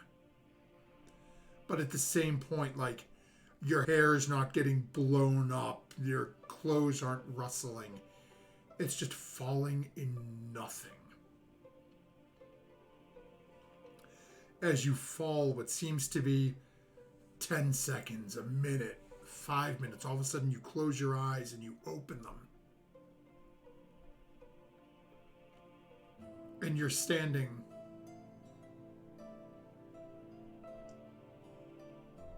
about 100 feet from your ship. Dropped on the dock.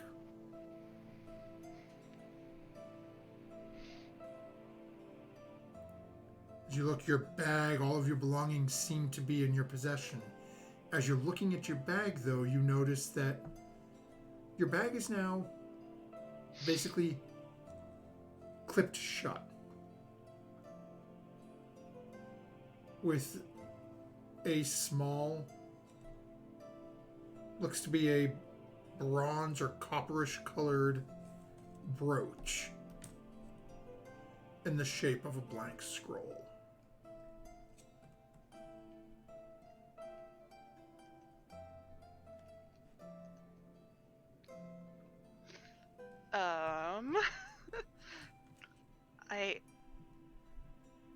I guess I'm gonna start heading towards the ship. Oh, okay. So as you head back, and eventually you find your way up to the ship, you can see Piers, Lydia, and Snow Moon are sitting there meditating. Lydia, go ahead. I want you to make. We're going to call this an intelligence or wisdom check. You can choose either one, Wisdom! but it is at disadvantage. Ooh. 14. Okay, that's still not bad. So as you're meditating on this this pendant and spinning it around your head, and again, it constantly spinning over, just over your head, and all of a sudden you get a strange, almost I want to call it a maternal sort of warmth wash over you. Oh. As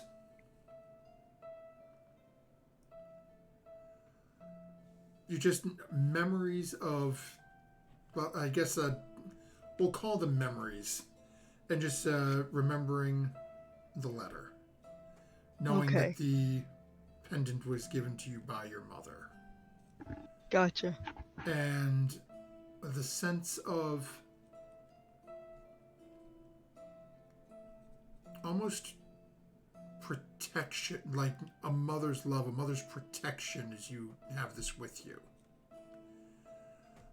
As you're sort of swinging it and looking at it again, Dana, running your hands over it, just thinking back to it. You know, so there's a very slight rough texture to one side of the pendant. Almost like something was there at some point, but had been almost like ground off.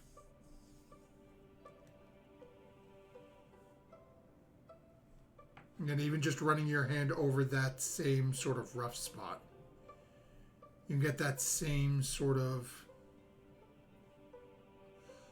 almost just warm feeling within.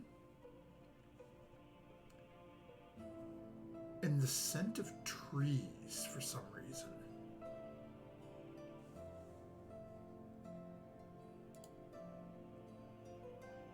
Like it puts you in mind of like standing underneath a massive tree.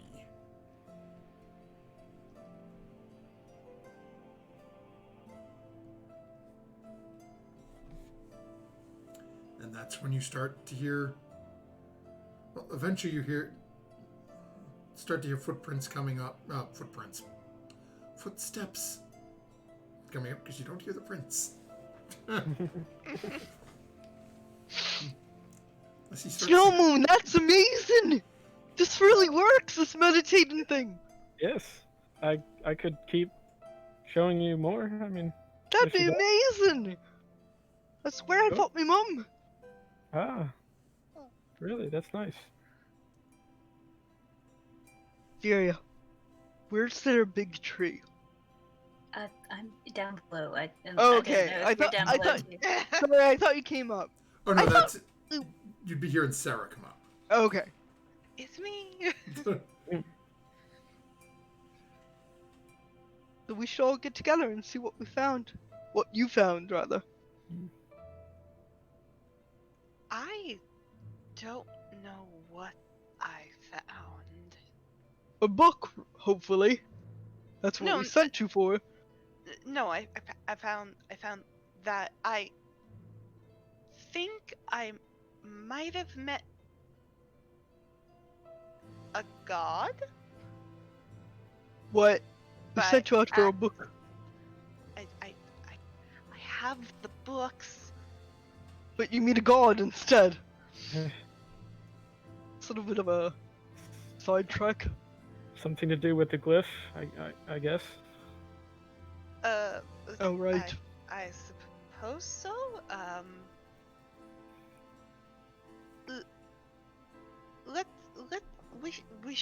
We should get Furia as well, and Minto. yeah, and I'll share what we all have now. Okay.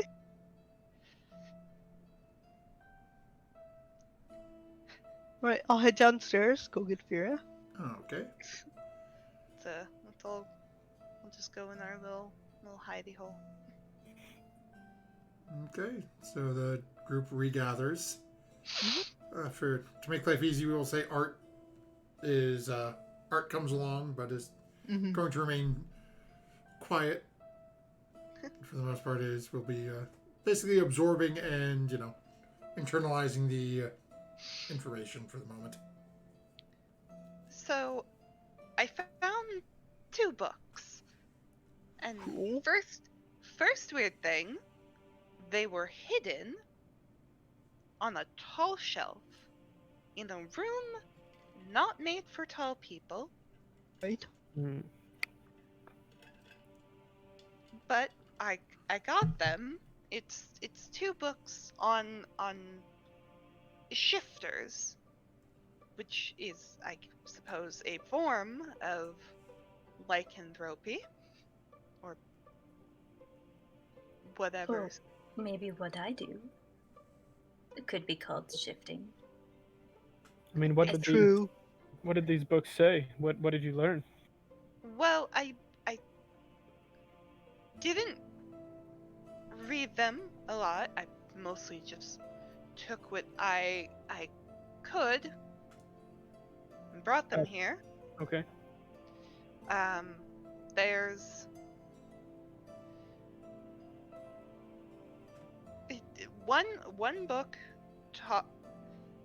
Well, I don't know.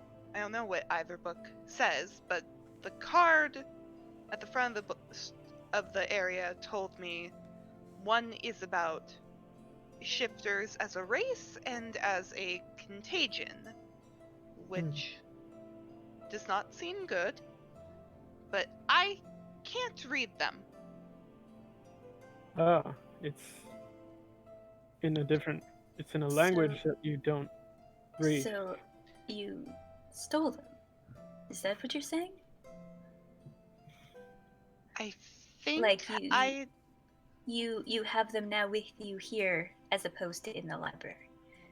I do, and I don't know how, but I do have But the books. you just leave with them. I don't understand. I didn't talk to anyone in the library. I went into a room. I came out of the room. I spoke to a scroll, and then I was at the boat. Wait, this scroll. It was it in the library. What do you mean? You talked to a scroll? No, it was in a void. Oh, I wonder if that's what that glyph did. That we're all wondering about. I suppose so. It said it didn't like that I was taking, but it was okay with it. Sounds suspicious still. Oh no, very, very suspicious. Well, if it was a god, I mean, who knows? It called itself Ugma, keeper of all knowledge. I would have researched that in the library were I not teleported back to the boat. Well, I guess let's see the books and see if anyone can understand the language. Would I know Okay. if Ugma was a god? Go ahead and make a religion check. Okay. Okay. Ah, Sounds like religion is int based.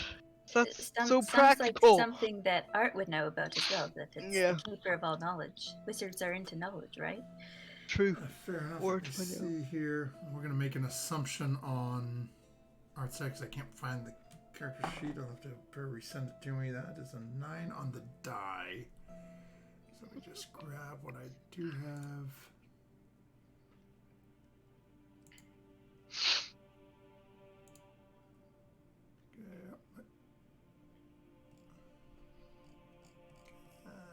There we go. Okay, so if we assume... Yeah, so Art chimes in. Lydia, you're really not sure. Between you and Art sort of working together, Art has heard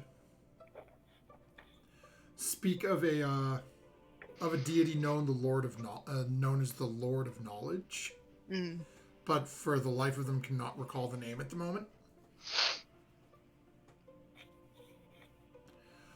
Given what Sarah is saying, that this person called themselves the Keeper of All Knowledge, it sounds possible. But at the same point, it could be anything pretending to be a deity as well. True. Well, let's see those books. See if anybody between our grasp of knowledges can read them. Right. I'm gonna open my bag and get them their books.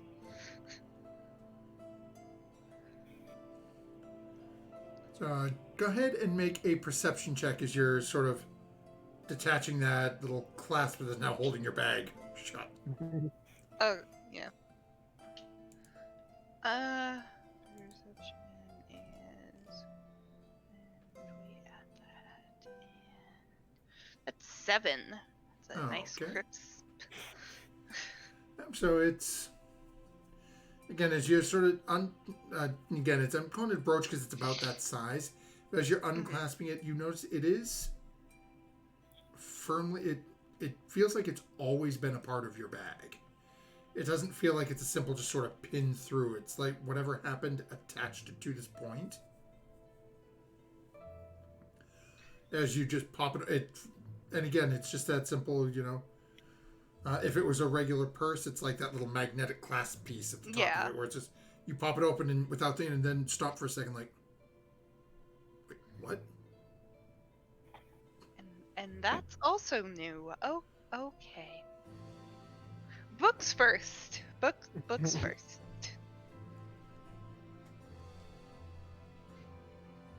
Yeah. Okay, so Set is the 2 books out. what guess I'll languages just- does everyone speak? Common and Draconic. Okay, so it's no for Snow Moon. Elvish, Sylvan, and Druidic. Okay, it's no for Furia. And I can't hear Lydia. Elvish, Giant, and Common. Okay, it's no, unfortunately it is no for all. Does tongues let me only speak different languages? Yes, you would need comprehend languages. Bummer. Okay, I don't think I can do that. Yeah, that's a wizard spell. Yeah. So, and unfortunately, I don't know what happened to Vera's sheet. There is no link showing up in Discord anymore. I have no idea. Sigma, you don't have access to Art Sheet by any chance, do you? I don't know. I was trying to Okay. see if I did. Yeah. So we may have to retcon this this part when Art is back. So I'm going to say at the moment that it does not appear anybody can read these. As each one of you sort of look at it, and all of you have that same sort of experience that Sarah had in meeting this entity. Whereas as you look at the words on the page, and it almost seems like they're, again, the best way, and I hate to phrase it this way, meta-nautry, it's not dealing with the Lord of Worms, but it sort of has that sort of like writhing, wriggling, just sort of appearance to it, where you're looking at it and everything just sort of almost squirming on the page, where you're looking at it just after a couple of seconds you close it because it's almost uncomfortable to look at.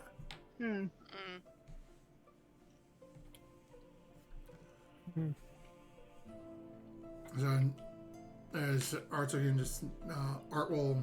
We may need to find someone who can read it. Who knows what type of language it is?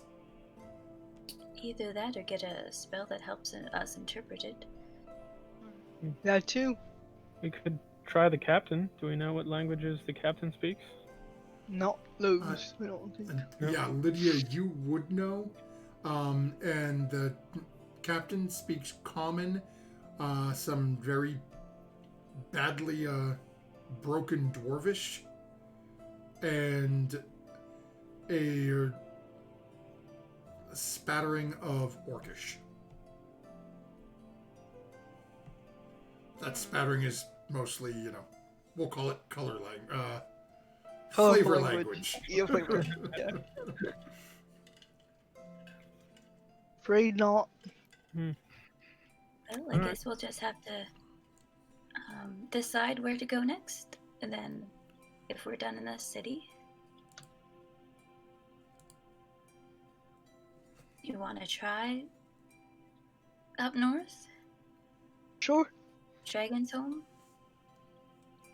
Did That's- we want to try Hammerstad before leaving this island, or Well, I guess at this point the only point in going there is finding another somebody library. that can read our books. Yeah. Oh or yeah. more. I mean, I think we Books. got the books there. right? I have a feeling there was a good reason these were Definitely not in plain view. Hmm. Even more so than the rest of the books in that. The words are squirming on the page. Books don't do that. No, no, they don't.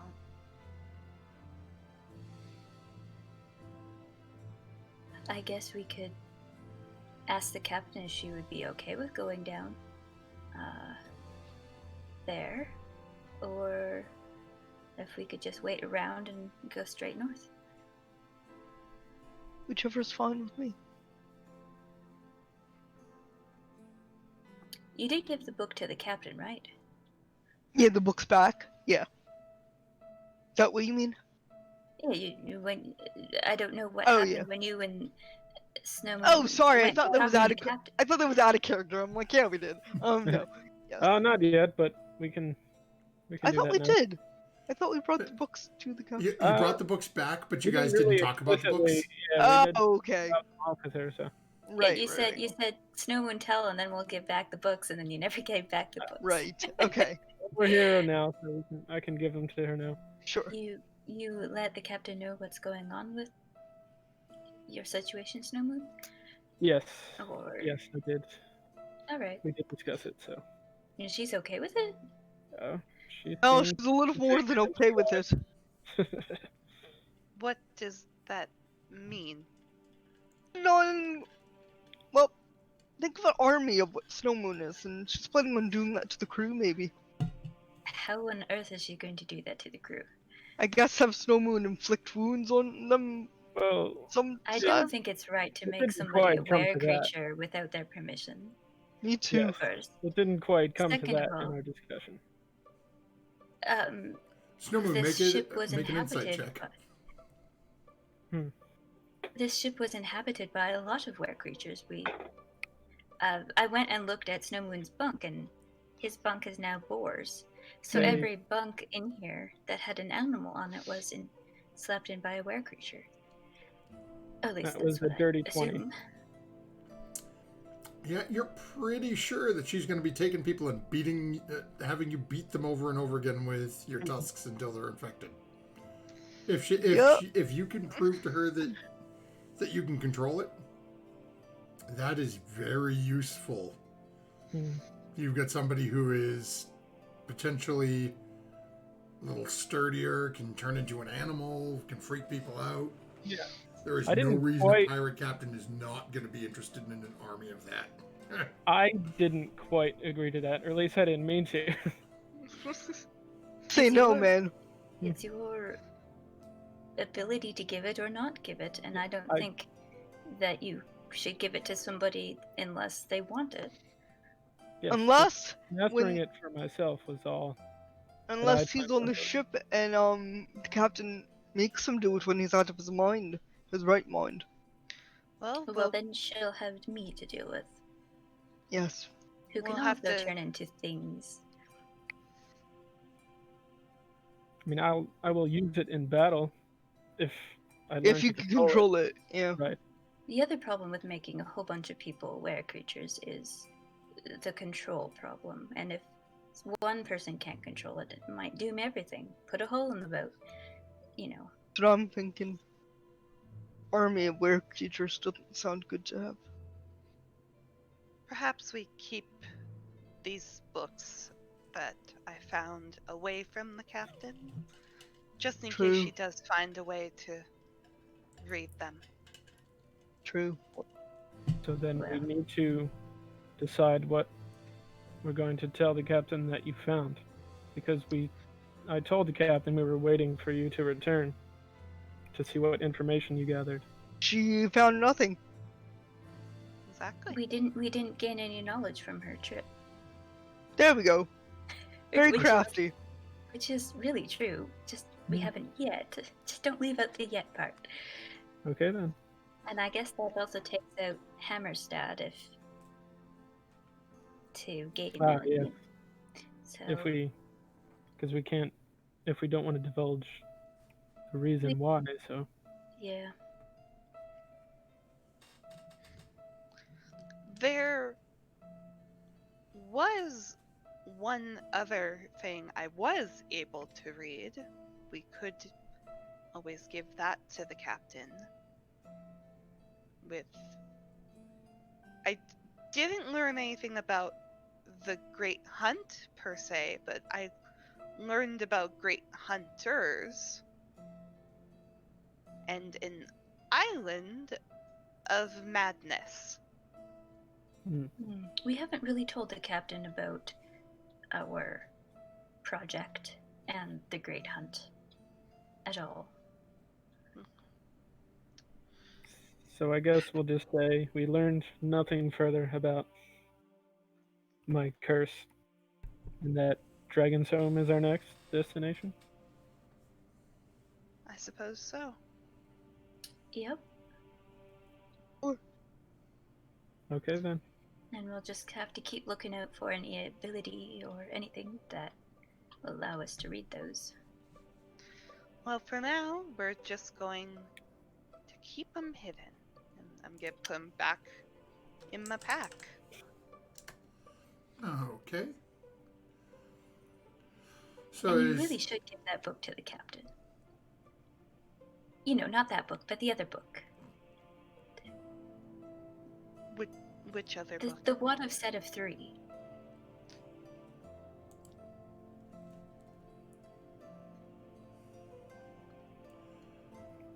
so the plan is to give the captain which book out of the all 3 of the ones that the captain lent to you? I Yes. think he wanted us to return all 3 of them, but definitely point yeah. out the one about I thought they did. the other ships. Yeah, they Never- talked about it, and then the actually- captain sort of dismissed them because I think both the players and the DM forgot about that part. Yeah. Ah.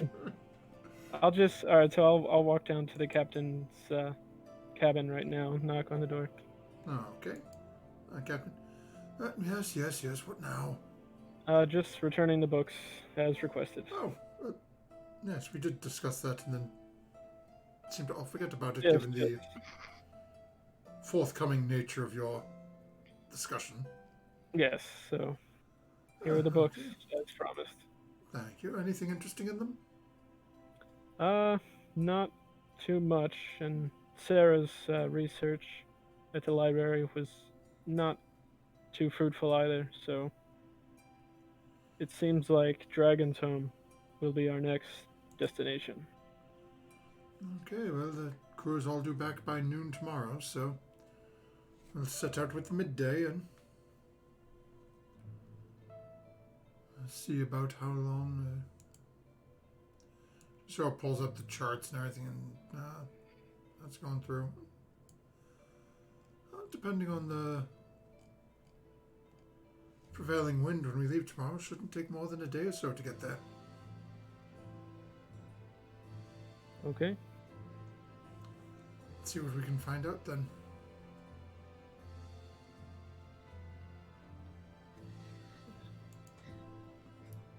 She takes the books and starts flipping back through them.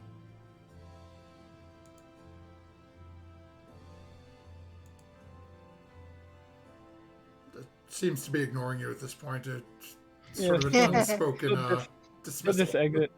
Yeah, he'll just exit then. Okay. Why don't you find your way back down to your compatriots?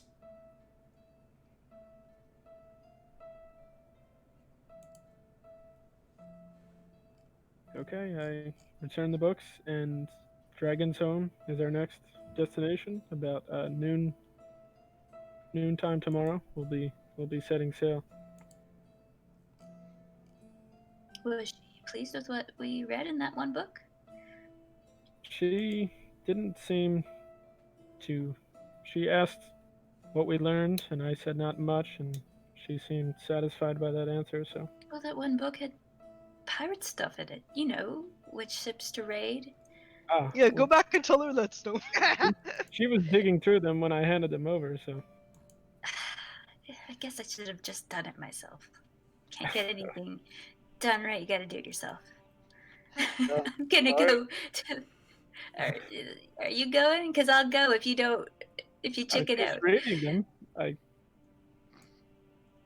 I could go back if you want me to, or if you want to go tell her. I mean... I'll just go. Typical male response. You should just go. So. Just make it less painful on She's rating yourself. them right now. And he's probably not gonna ask for directions either. Yeah, pretty much. I might be feeling a tad bit personally attacked here. So let me find that, ancient black dragon character sheet right quick. Oh no. Oh, Yeah, Do you- I'll go. I'll just go to the captain and I'll just sort of knock and inform her about the contents of one of the books. As you're in there, as she calls you in, as you walk in, you can. Oh, not much, my ass. What does he know how to read? And she's flipping through that exact book. Like, she looks oh at- no, I'm sorry. I told him to tell you, but I guess it didn't go through his, in one ear out the other. But we did find a book on ships and their She contents. sort of holds it up and turns it around to face it a little bit. Ah, you found it. Good. That's it. I don't, sheer dumb luck. It was the first one, so.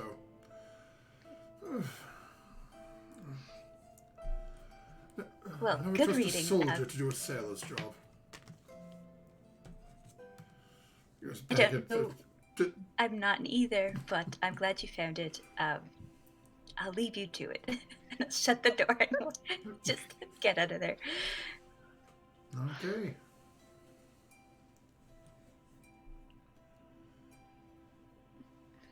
Eventually, you'll find yourselves back together. Anything you'd be doing for the next, basically, just shy of 24 hours before departure tomorrow?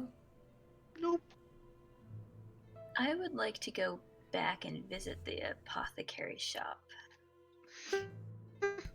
Oh, Just okay. by myself. You get- I mean, I'm not going to ask anybody to come with me. Unless, it's probably not wise. I mean, Anyway. I could go. I would just need to be like hiding. I'm not planning on getting into trouble. Planning being the operative word. It just happens. Twice in one town that you've gotten into trouble.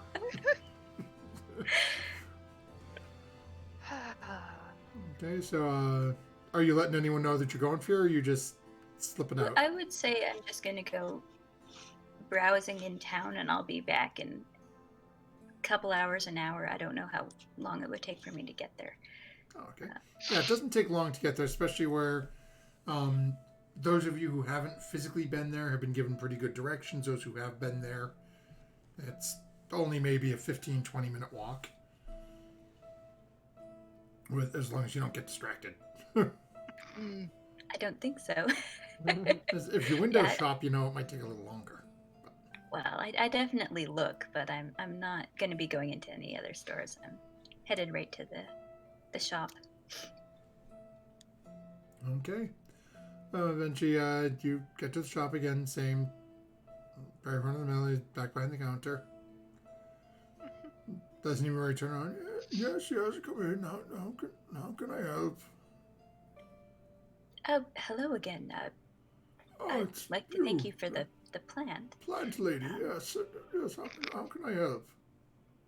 First, I want to say that Blossom worked wonderfully. I managed to create my own potion out of it. It will help my friend considerably. But I was wondering if you would be able to help me out. And I'll pull out my ring. And would you be able to take a look at this for me? Maybe you know something about it. And you're handing it to him, or are you holding on to it? I would be putting it on the counter and between us. Oh, okay. As he looks at it, go ahead and make a perception check.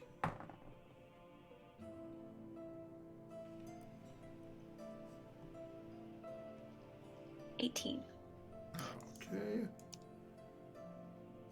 So let me see here as. Okay, no, that's not the right tab. Where am I looking? There we go.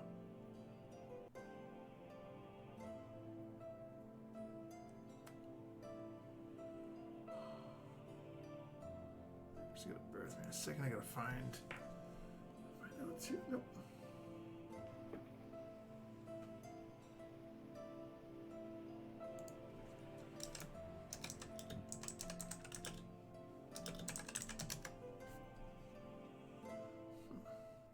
Okay.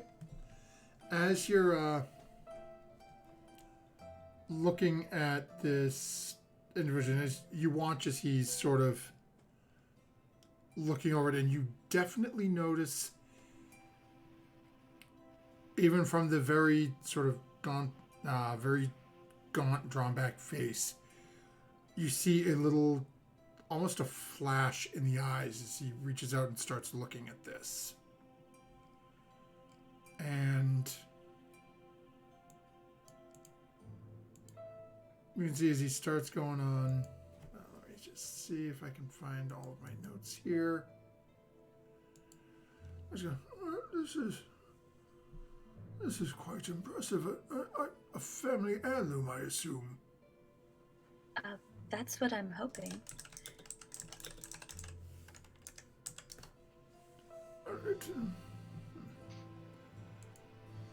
And he sort of picks it up a little bit and looks at it in the light. And it just, and you start sort of spinning around, and you can see it's, and you've looked this over before for strange markings, anything that would tell you more about it. And you've never really seen anything that jumped out at you. As he's going over it, you watch as he goes to start to, ladies and gentlemen, do you mind if I try something? Well, go ahead, but I've had other people look at it and they've come into some sort of resistance. So just be careful. And you hear him start muttering and starts moving his hands around, and actually I'm gonna have him make a, let me check one thing on this before he does this. Oh, where are, do I have that character sheet already prepped in here? Sorry for putting you on the spot there. Oh, that's it. I thought I had already brought his character sheet over. I just can't remember his modifier. I want to see if he's going to have the foresight to. Okay, yes, he would. You can hear him start to cast something. You recognize you've seen Art cast spells before, and you recognize it starts, and all of a sudden he stops.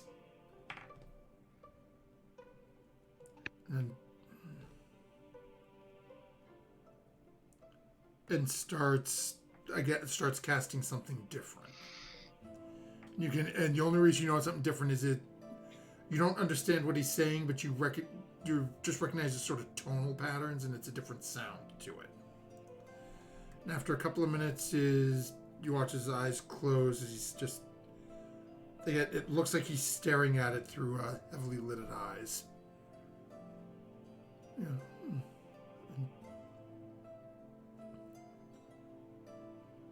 So, and holds it up. Just sort of spins it around and looking at it again. 1 of 7.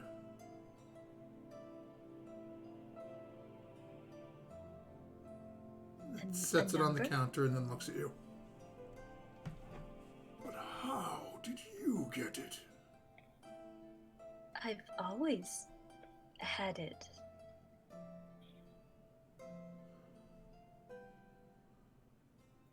What little I could discern. It is 1 of 7.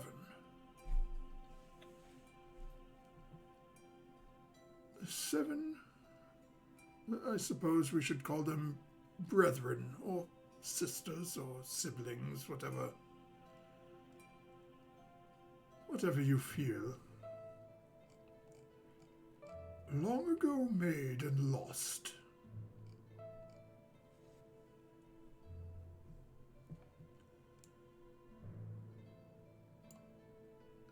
It's stolen from.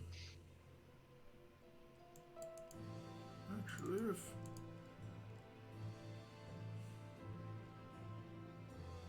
Give me a moment here. Leave. I had just went out the window as I completely forgot where we were in the world.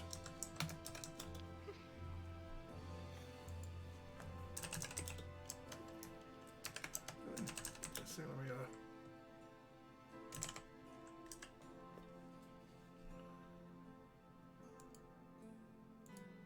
gonna pull up my map here.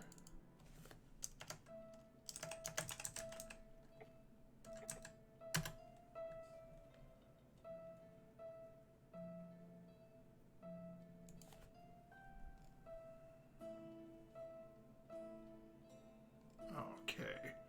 So he mentions that they were stolen from Cormier. If you are not familiar with it, it is not here. It is on the mainlands of. It's an inner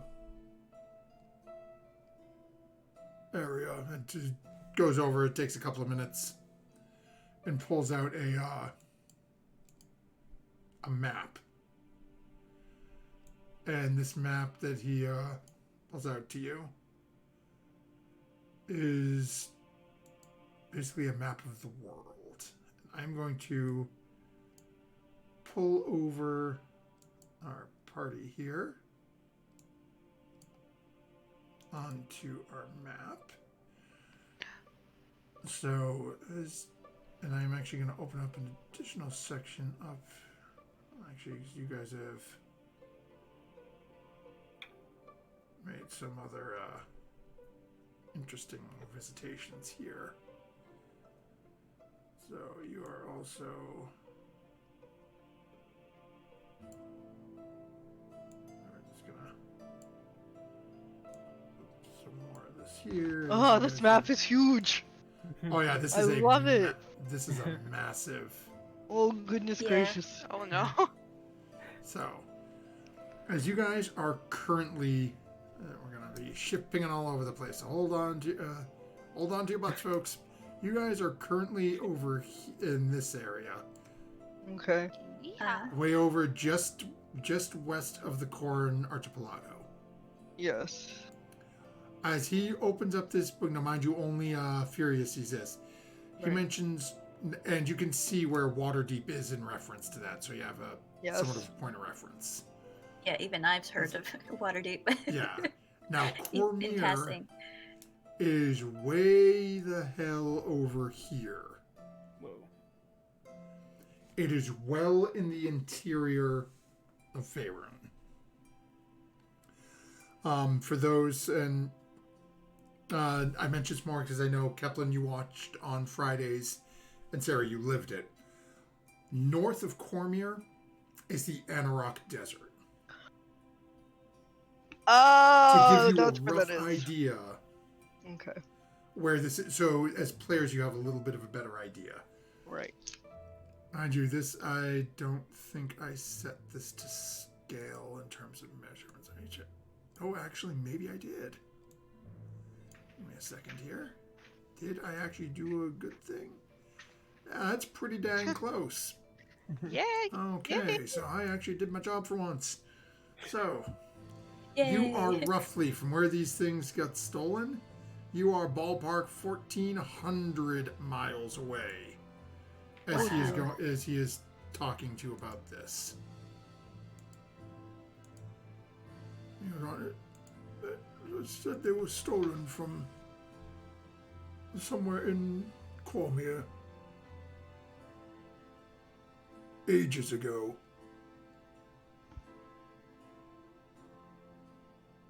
As you look at it, and as he's. It seems to have been heavily enchanted, though. As if it is truly what it appears to be, it should be a shining, pure mithril. As he sort of sets it back down. It's a sort of... Well, it's rather plain, but there are spells that will alter arcane artifacts, or can be known to make non-magical items appear to be magical. If this is what it is, though,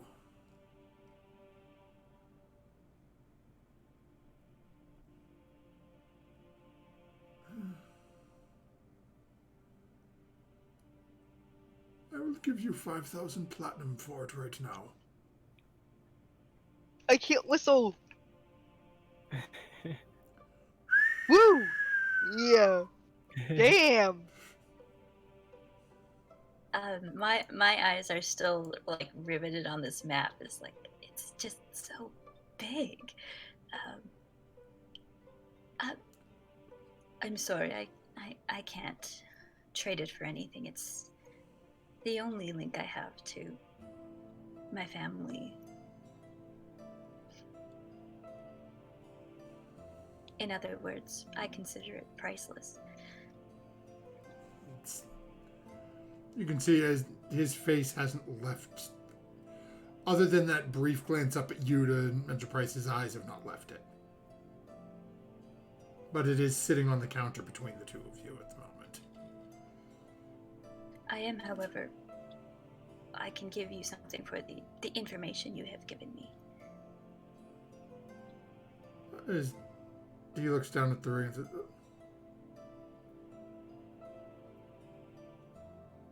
he holds up a hand to you and says, perhaps.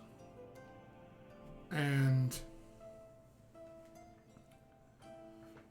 goes it through the small like beaded curtain into the back room. Comes out a few moments later. Says,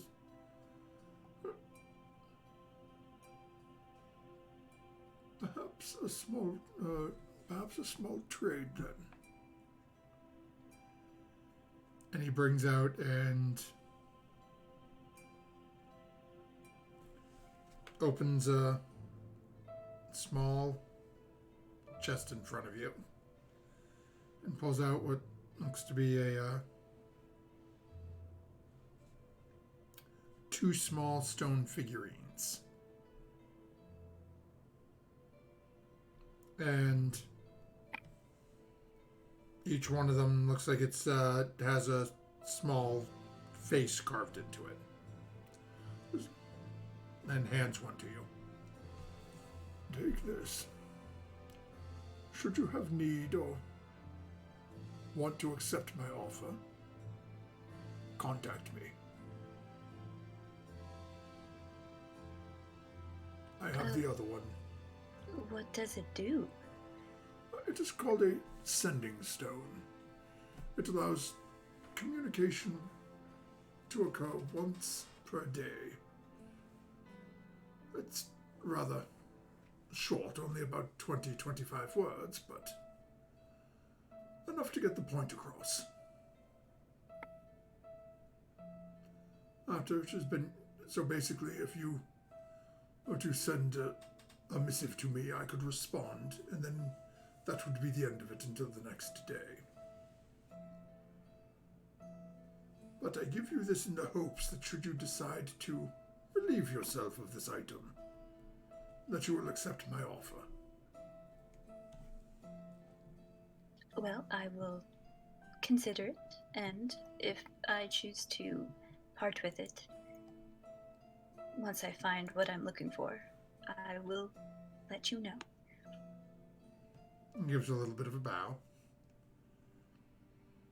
and then hands you over the one stone. I'll take the stone and as well the ring. And again, as you want it, and you can see it seems to sell your eyes, you pick it up and go to put it back. Just wherever it's going, he's following it. It's like a dog. By the way, that map is beautiful. Thank you for showing it to me. Oh, thank you. Just something I have pulled together in my travels. And I'll just continue walking out the door and head on back to the ship, making sure to put the ring in my pocket. As you make your way back, seems to go without a problem. You make your way back to the ship. Anything else anyone else would be doing? Nothing in particular. Okay. So as Fairy makes her way back to the ship, it's probably getting to be close to, at this point, to dinner. Everyone settles in for an evening meal. If there's nothing else, we'll just fast forward to the next day.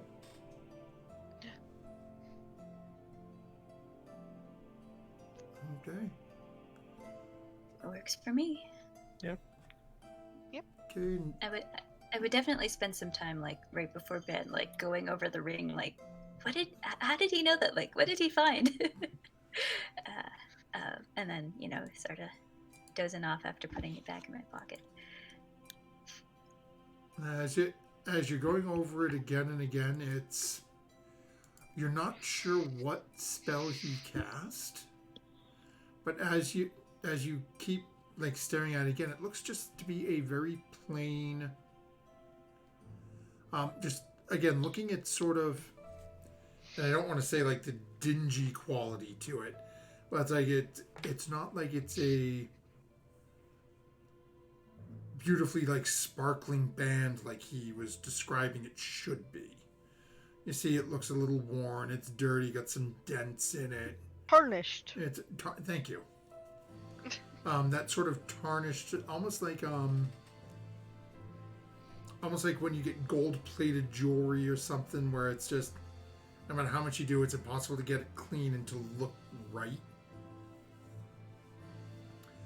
And as you're just keep going through and back and forth to that, and then flashing back in your mind, 1 of 7. Mm-hmm. Cameras are having a field night tonight. Yeah.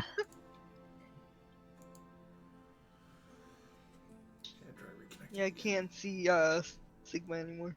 Yeah, Yeah. drops in everyone. every few minutes. And just trying to reconnect, see if we can fix it. So as eventually you guys, the group of you wake for the next morning, Captain everyone starts getting, Captain and Dozer are back on ship at this point, and not still causing trouble out in the city. Everyone gets breakfast together. Eventually, about noontime, everyone's made their way back.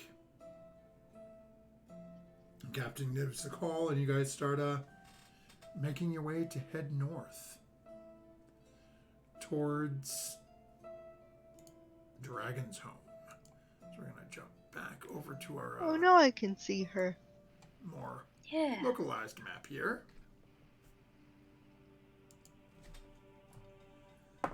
As day's weather looks to be pretty good. A few light clouds in the sky. Weather seems to be cooperating for your journey, based on the captain's estimate to yesterday. You're estimating you should be there either fairly late this evening or fairly early tomorrow morning. So Lydia, Captain sort of pulls you aside. I know this is more based on this little task, so to speak, that you have found yourself thrust upon. But we are looking at an arrival at some point in the late overnight. So we can either approach under cover of darkness, but given that I know at least, well, myself included, are not exactly well versed for seeing in the dark, we may want to slow the approach and come at it clear in the morning. I agree. First light. Or do Maybe. we have some of the more night capable people try to get us to shore without wrecking this wonderful new boat we've stolen. True. Commandeered. Commandeered, I like it. Let's see. So that would leave Furia, Sarah, and Arts that could see in the darkness. I mean, Snow Moon not able to. And we do have a couple of other crew members who are, shall we say, gifted in that respect. Right. The other thing we could do if Fear is willing to help, or actually, I don't know if she's ever seen you do that, so never mind. Perhaps young Artemis, I believe they mentioned they had some magical talent. If they were to create a small fire held within their hands, we could light arrows and fire them off. Though that could get rather expensive, but... You go discuss with the group real quick. I will be right back. I'm not good with tactics, you know that, Captain. Alright, I will gather the group and say, are we sure we're taking this land on hostile first off? Are you okay with that? Are we how do you want to approach? We're here to gather another piece. And do we anticipate we're gonna run into? I was thinking no, Trouble but I as soon thought as I you missed land? something because the captain was talking about firing arrows. I don't. She's getting a little belligerent. Alright. Well, she is the captain. We don't need to be reckless. I mean, do we even know who we're going to find here? Hopefully not that bird person. I wouldn't be surprised. Oh. She seemed very resourceful. Well, I do know the name in itself means, dragons, so I'm expecting some sort of resistance. Right. But I don't think we have to go full out and land. Firing arrows and ballista and... Right. I'm just gonna say we're gonna wait till we can all see in the morning. That sounds like a good idea. Agreed. However, if we do approach by night, I do have a ability to cause arrows to light on fire. That's exactly what she was saying. That we could do something like that. I'm Thinking. pretty good passive perception. I might have overheard a little bit. Okay. Fury, go ahead and make an intelligence check.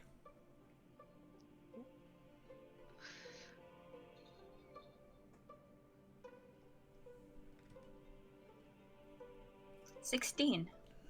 Okay. You've heard of people doing this before when sailing in bad weather. And it's, as you mentioned, your pastor was pretty good, and you had heard the captain mentioning firing arrows that aren't lit on fire. People will sometimes do it when it's very thick fog, hoping to hit land. And if the arrow hits and you can still see the fire, it's on ground, it didn't land in the water. Right. So you get the idea that that's probably more what the captain was thinking rather than firing ballistas randomly at things. Okay. But eventually, Lydia, you find yourself back up at the captain. Captain looks up. And so, what do the Till band first do? light. All right. That way we can all be on the same page here. So as y'all continue on your trip the rest of the way, the captain basically puts up one of the sails a little bit to slow the approach a little bit. So this way you can constantly be moving. You're not sitting still for any length of time, but just sort of slow the arrival a little bit.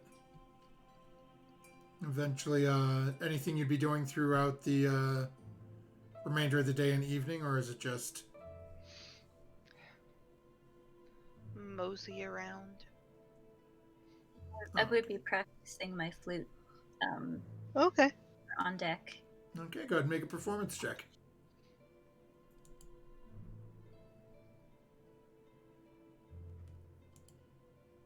don't think I have a bonus. No, 16. Oh, okay. It's still doing pretty good. And you've played a little better before, but it's still not bad. And most of the crew is, swaying along. You get a couple of people starting to sing, starting to paraphrase these random, just sort of made up lyrics to go along with the tune you're playing. Every once in a while, there's that one odd note where a couple of people cringe a little bit. But overall, It's the wooden flute. It changes the atmosphere. I can't predict that. What would you do with a drunken snow moon? What would you do with a drunken snow moon? Get them to drink first, and then you'll find out. Yeah, What would you do with a drunken Lydia? Leave her on the table. probably. Leave her on the table. Yep, that's it. And eventually, it's probably about 2.5 hours before first light. As Lydia, you are awoken Lydia's awoken first, but then you start seeing people are waking up all of the crew. As people say, "There's someone here. Captain wants everybody prepared just in case. Somebody out there. Can't really see. It's too bleeding dark out. A couple of hours before sunup. But Captain says there's something right out there. Right between us and the island." Oh.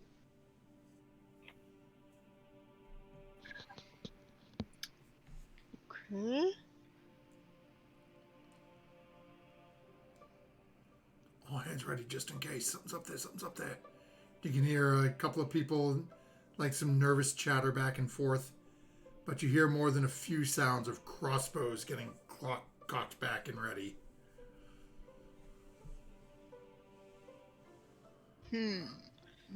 Is it like in the water? Yeah, it looks like Captain thinks it's another boat. Big boat. Might have lots of money on it. It's too dark though. Captain can't see what it really looks like. It's just a big shape right between us and the island. Could also have a lot of people on it. That's why I'm waking up all the crew. Fury, can I have that staff and I can cast daylight from it? Would that help? Lydia, if you cast daylight, it will illuminate our ship. Right. Then why don't you go swim to it? I can. Okay. I'm gonna go upstairs and I'm gonna talk to the captain. Okay. I'll head up as well to the top deck. Oh, okay. Yeah. So as the group of you start heading up, then again, there are as people are starting to wake up, you see basically most people are starting to light these small hooded lanterns. The ones with basically the one window on it you can open so you can sort of get this tiny sliver of light. Typically used by thieves and the such. And pirates and other people of ill repute. Yeah. But they're all open and no one is bringing anything up onto the deck. You notice that first thing you notice, those of you with dark vision, is the sails are even more up now. Whereas before the captain had basically left them at 3/4, now they're at maybe half or a quarter. The ship is barely moving forward. But you also notice you don't really hear the sounds of the water sloshing against the side of the boat as much as you did before, as you are moving much quieter at this much slower speed. Furia and Art would both notice this as they both have dark vision. And Snowmoon, do you have dark vision? I can't remember. No, I do not. I had the dark vision spell on him that one time. Yeah, Okay, that's why. But that only lasted, what was it, an hour, I think? 8 hours. Yes. Oh, 8 hours, Yeah. yes, it's been long. Yeah, so it's way over. And then, Sarah, you're halfling, so that's no, correct? No. Okay. So it is Furia and Art are really the only ones who can get a... And even this, at this distance, you really can't see much. But you have a little easier time than what the captain is seeing. And what you see, I can best describe is think of a massive floating raft. But as where typically you would picture a raft of, let's say 7 or 8 tree trunks tied together, that sort of. This is just a massive flat space. If you had to guess, given this distance, probably a good 150 to 200 feet across. Whoa. And there appear to be structures on it.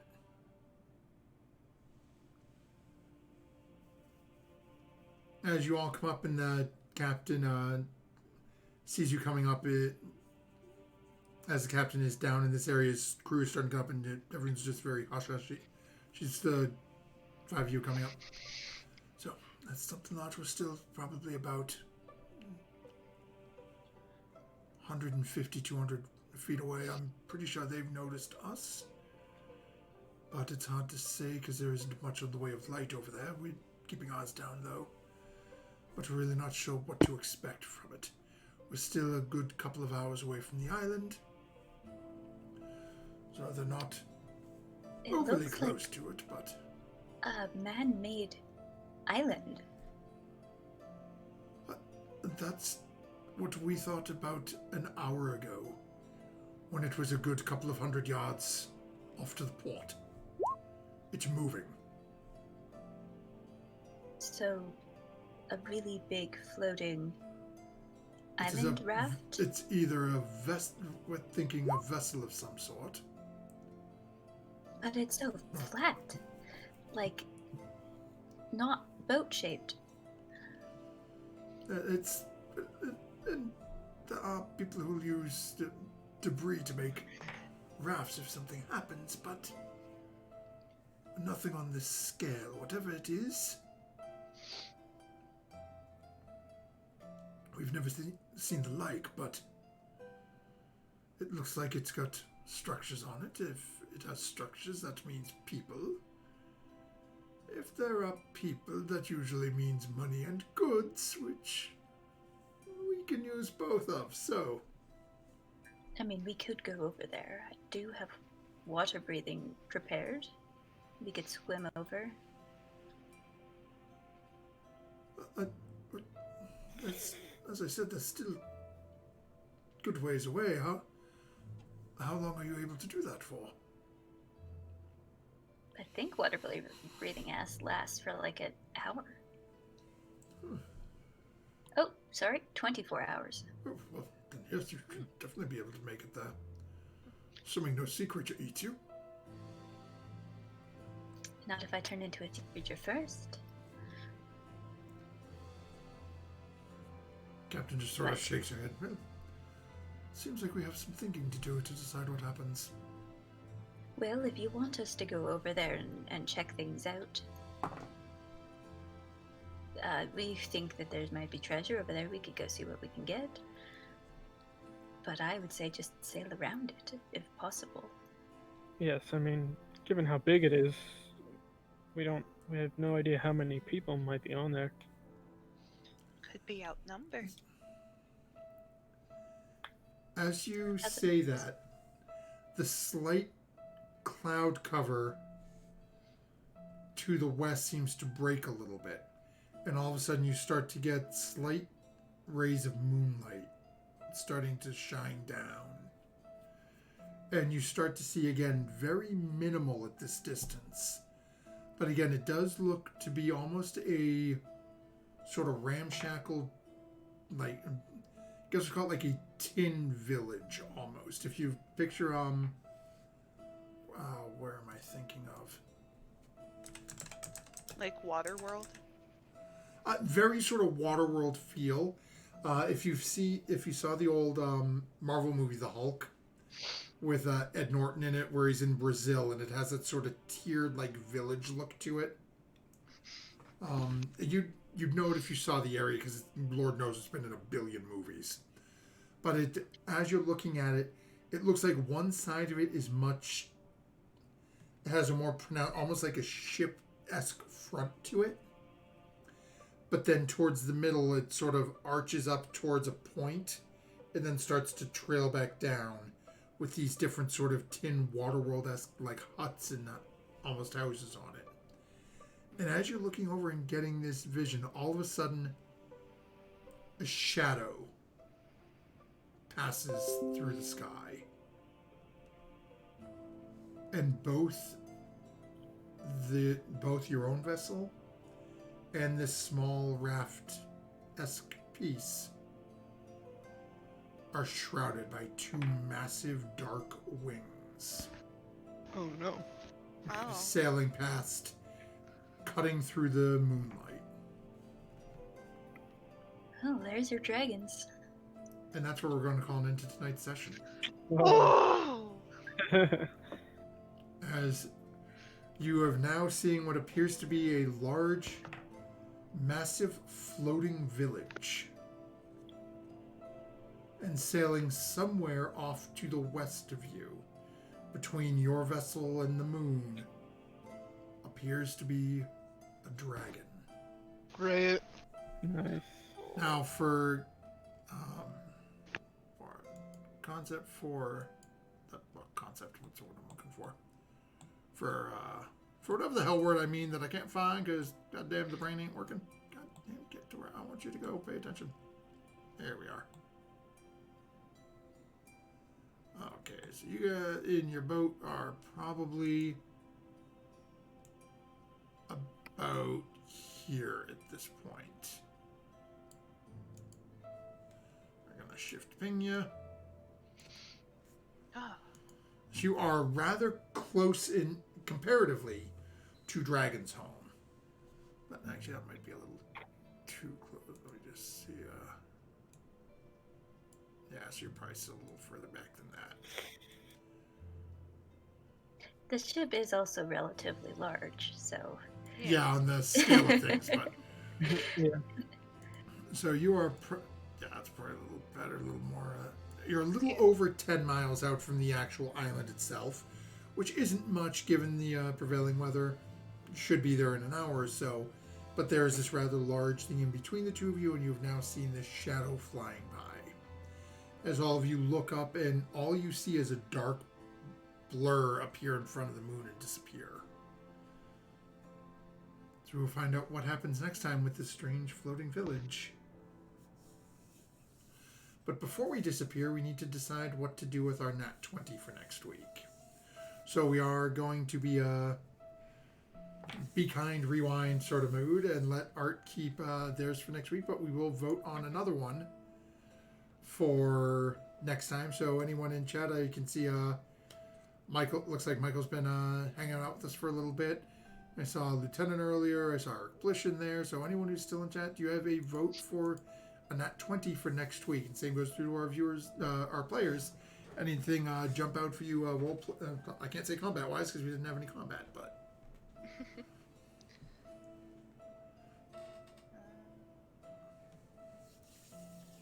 It's hard. It was a real well-rounded episode, I think. yeah, Yeah, it everybody was. had their moment.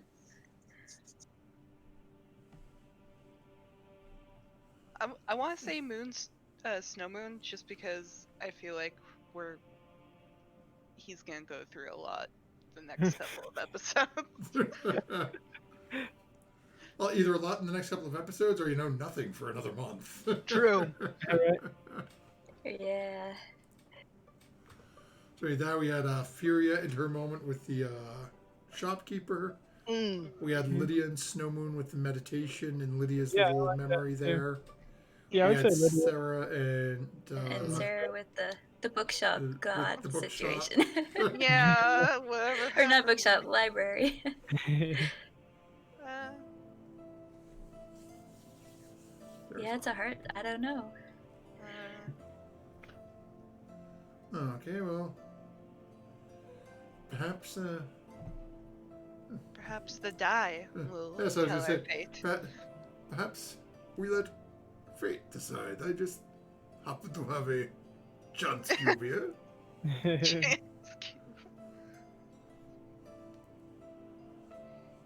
Blue the boy, red his mother.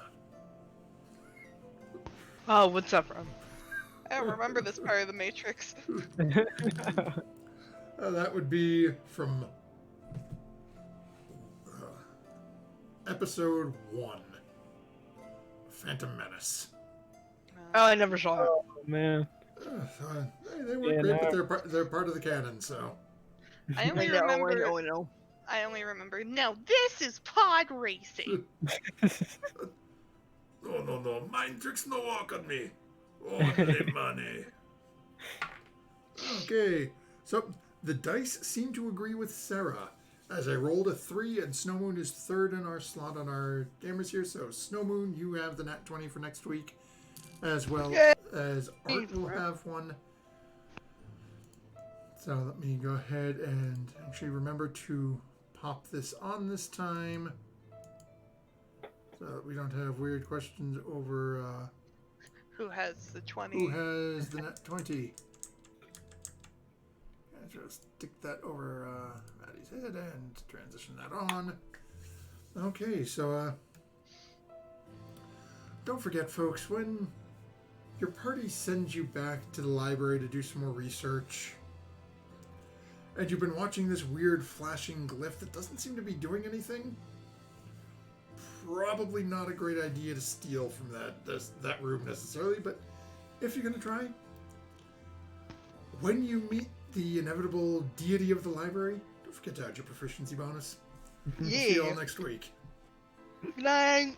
Bye, everybody.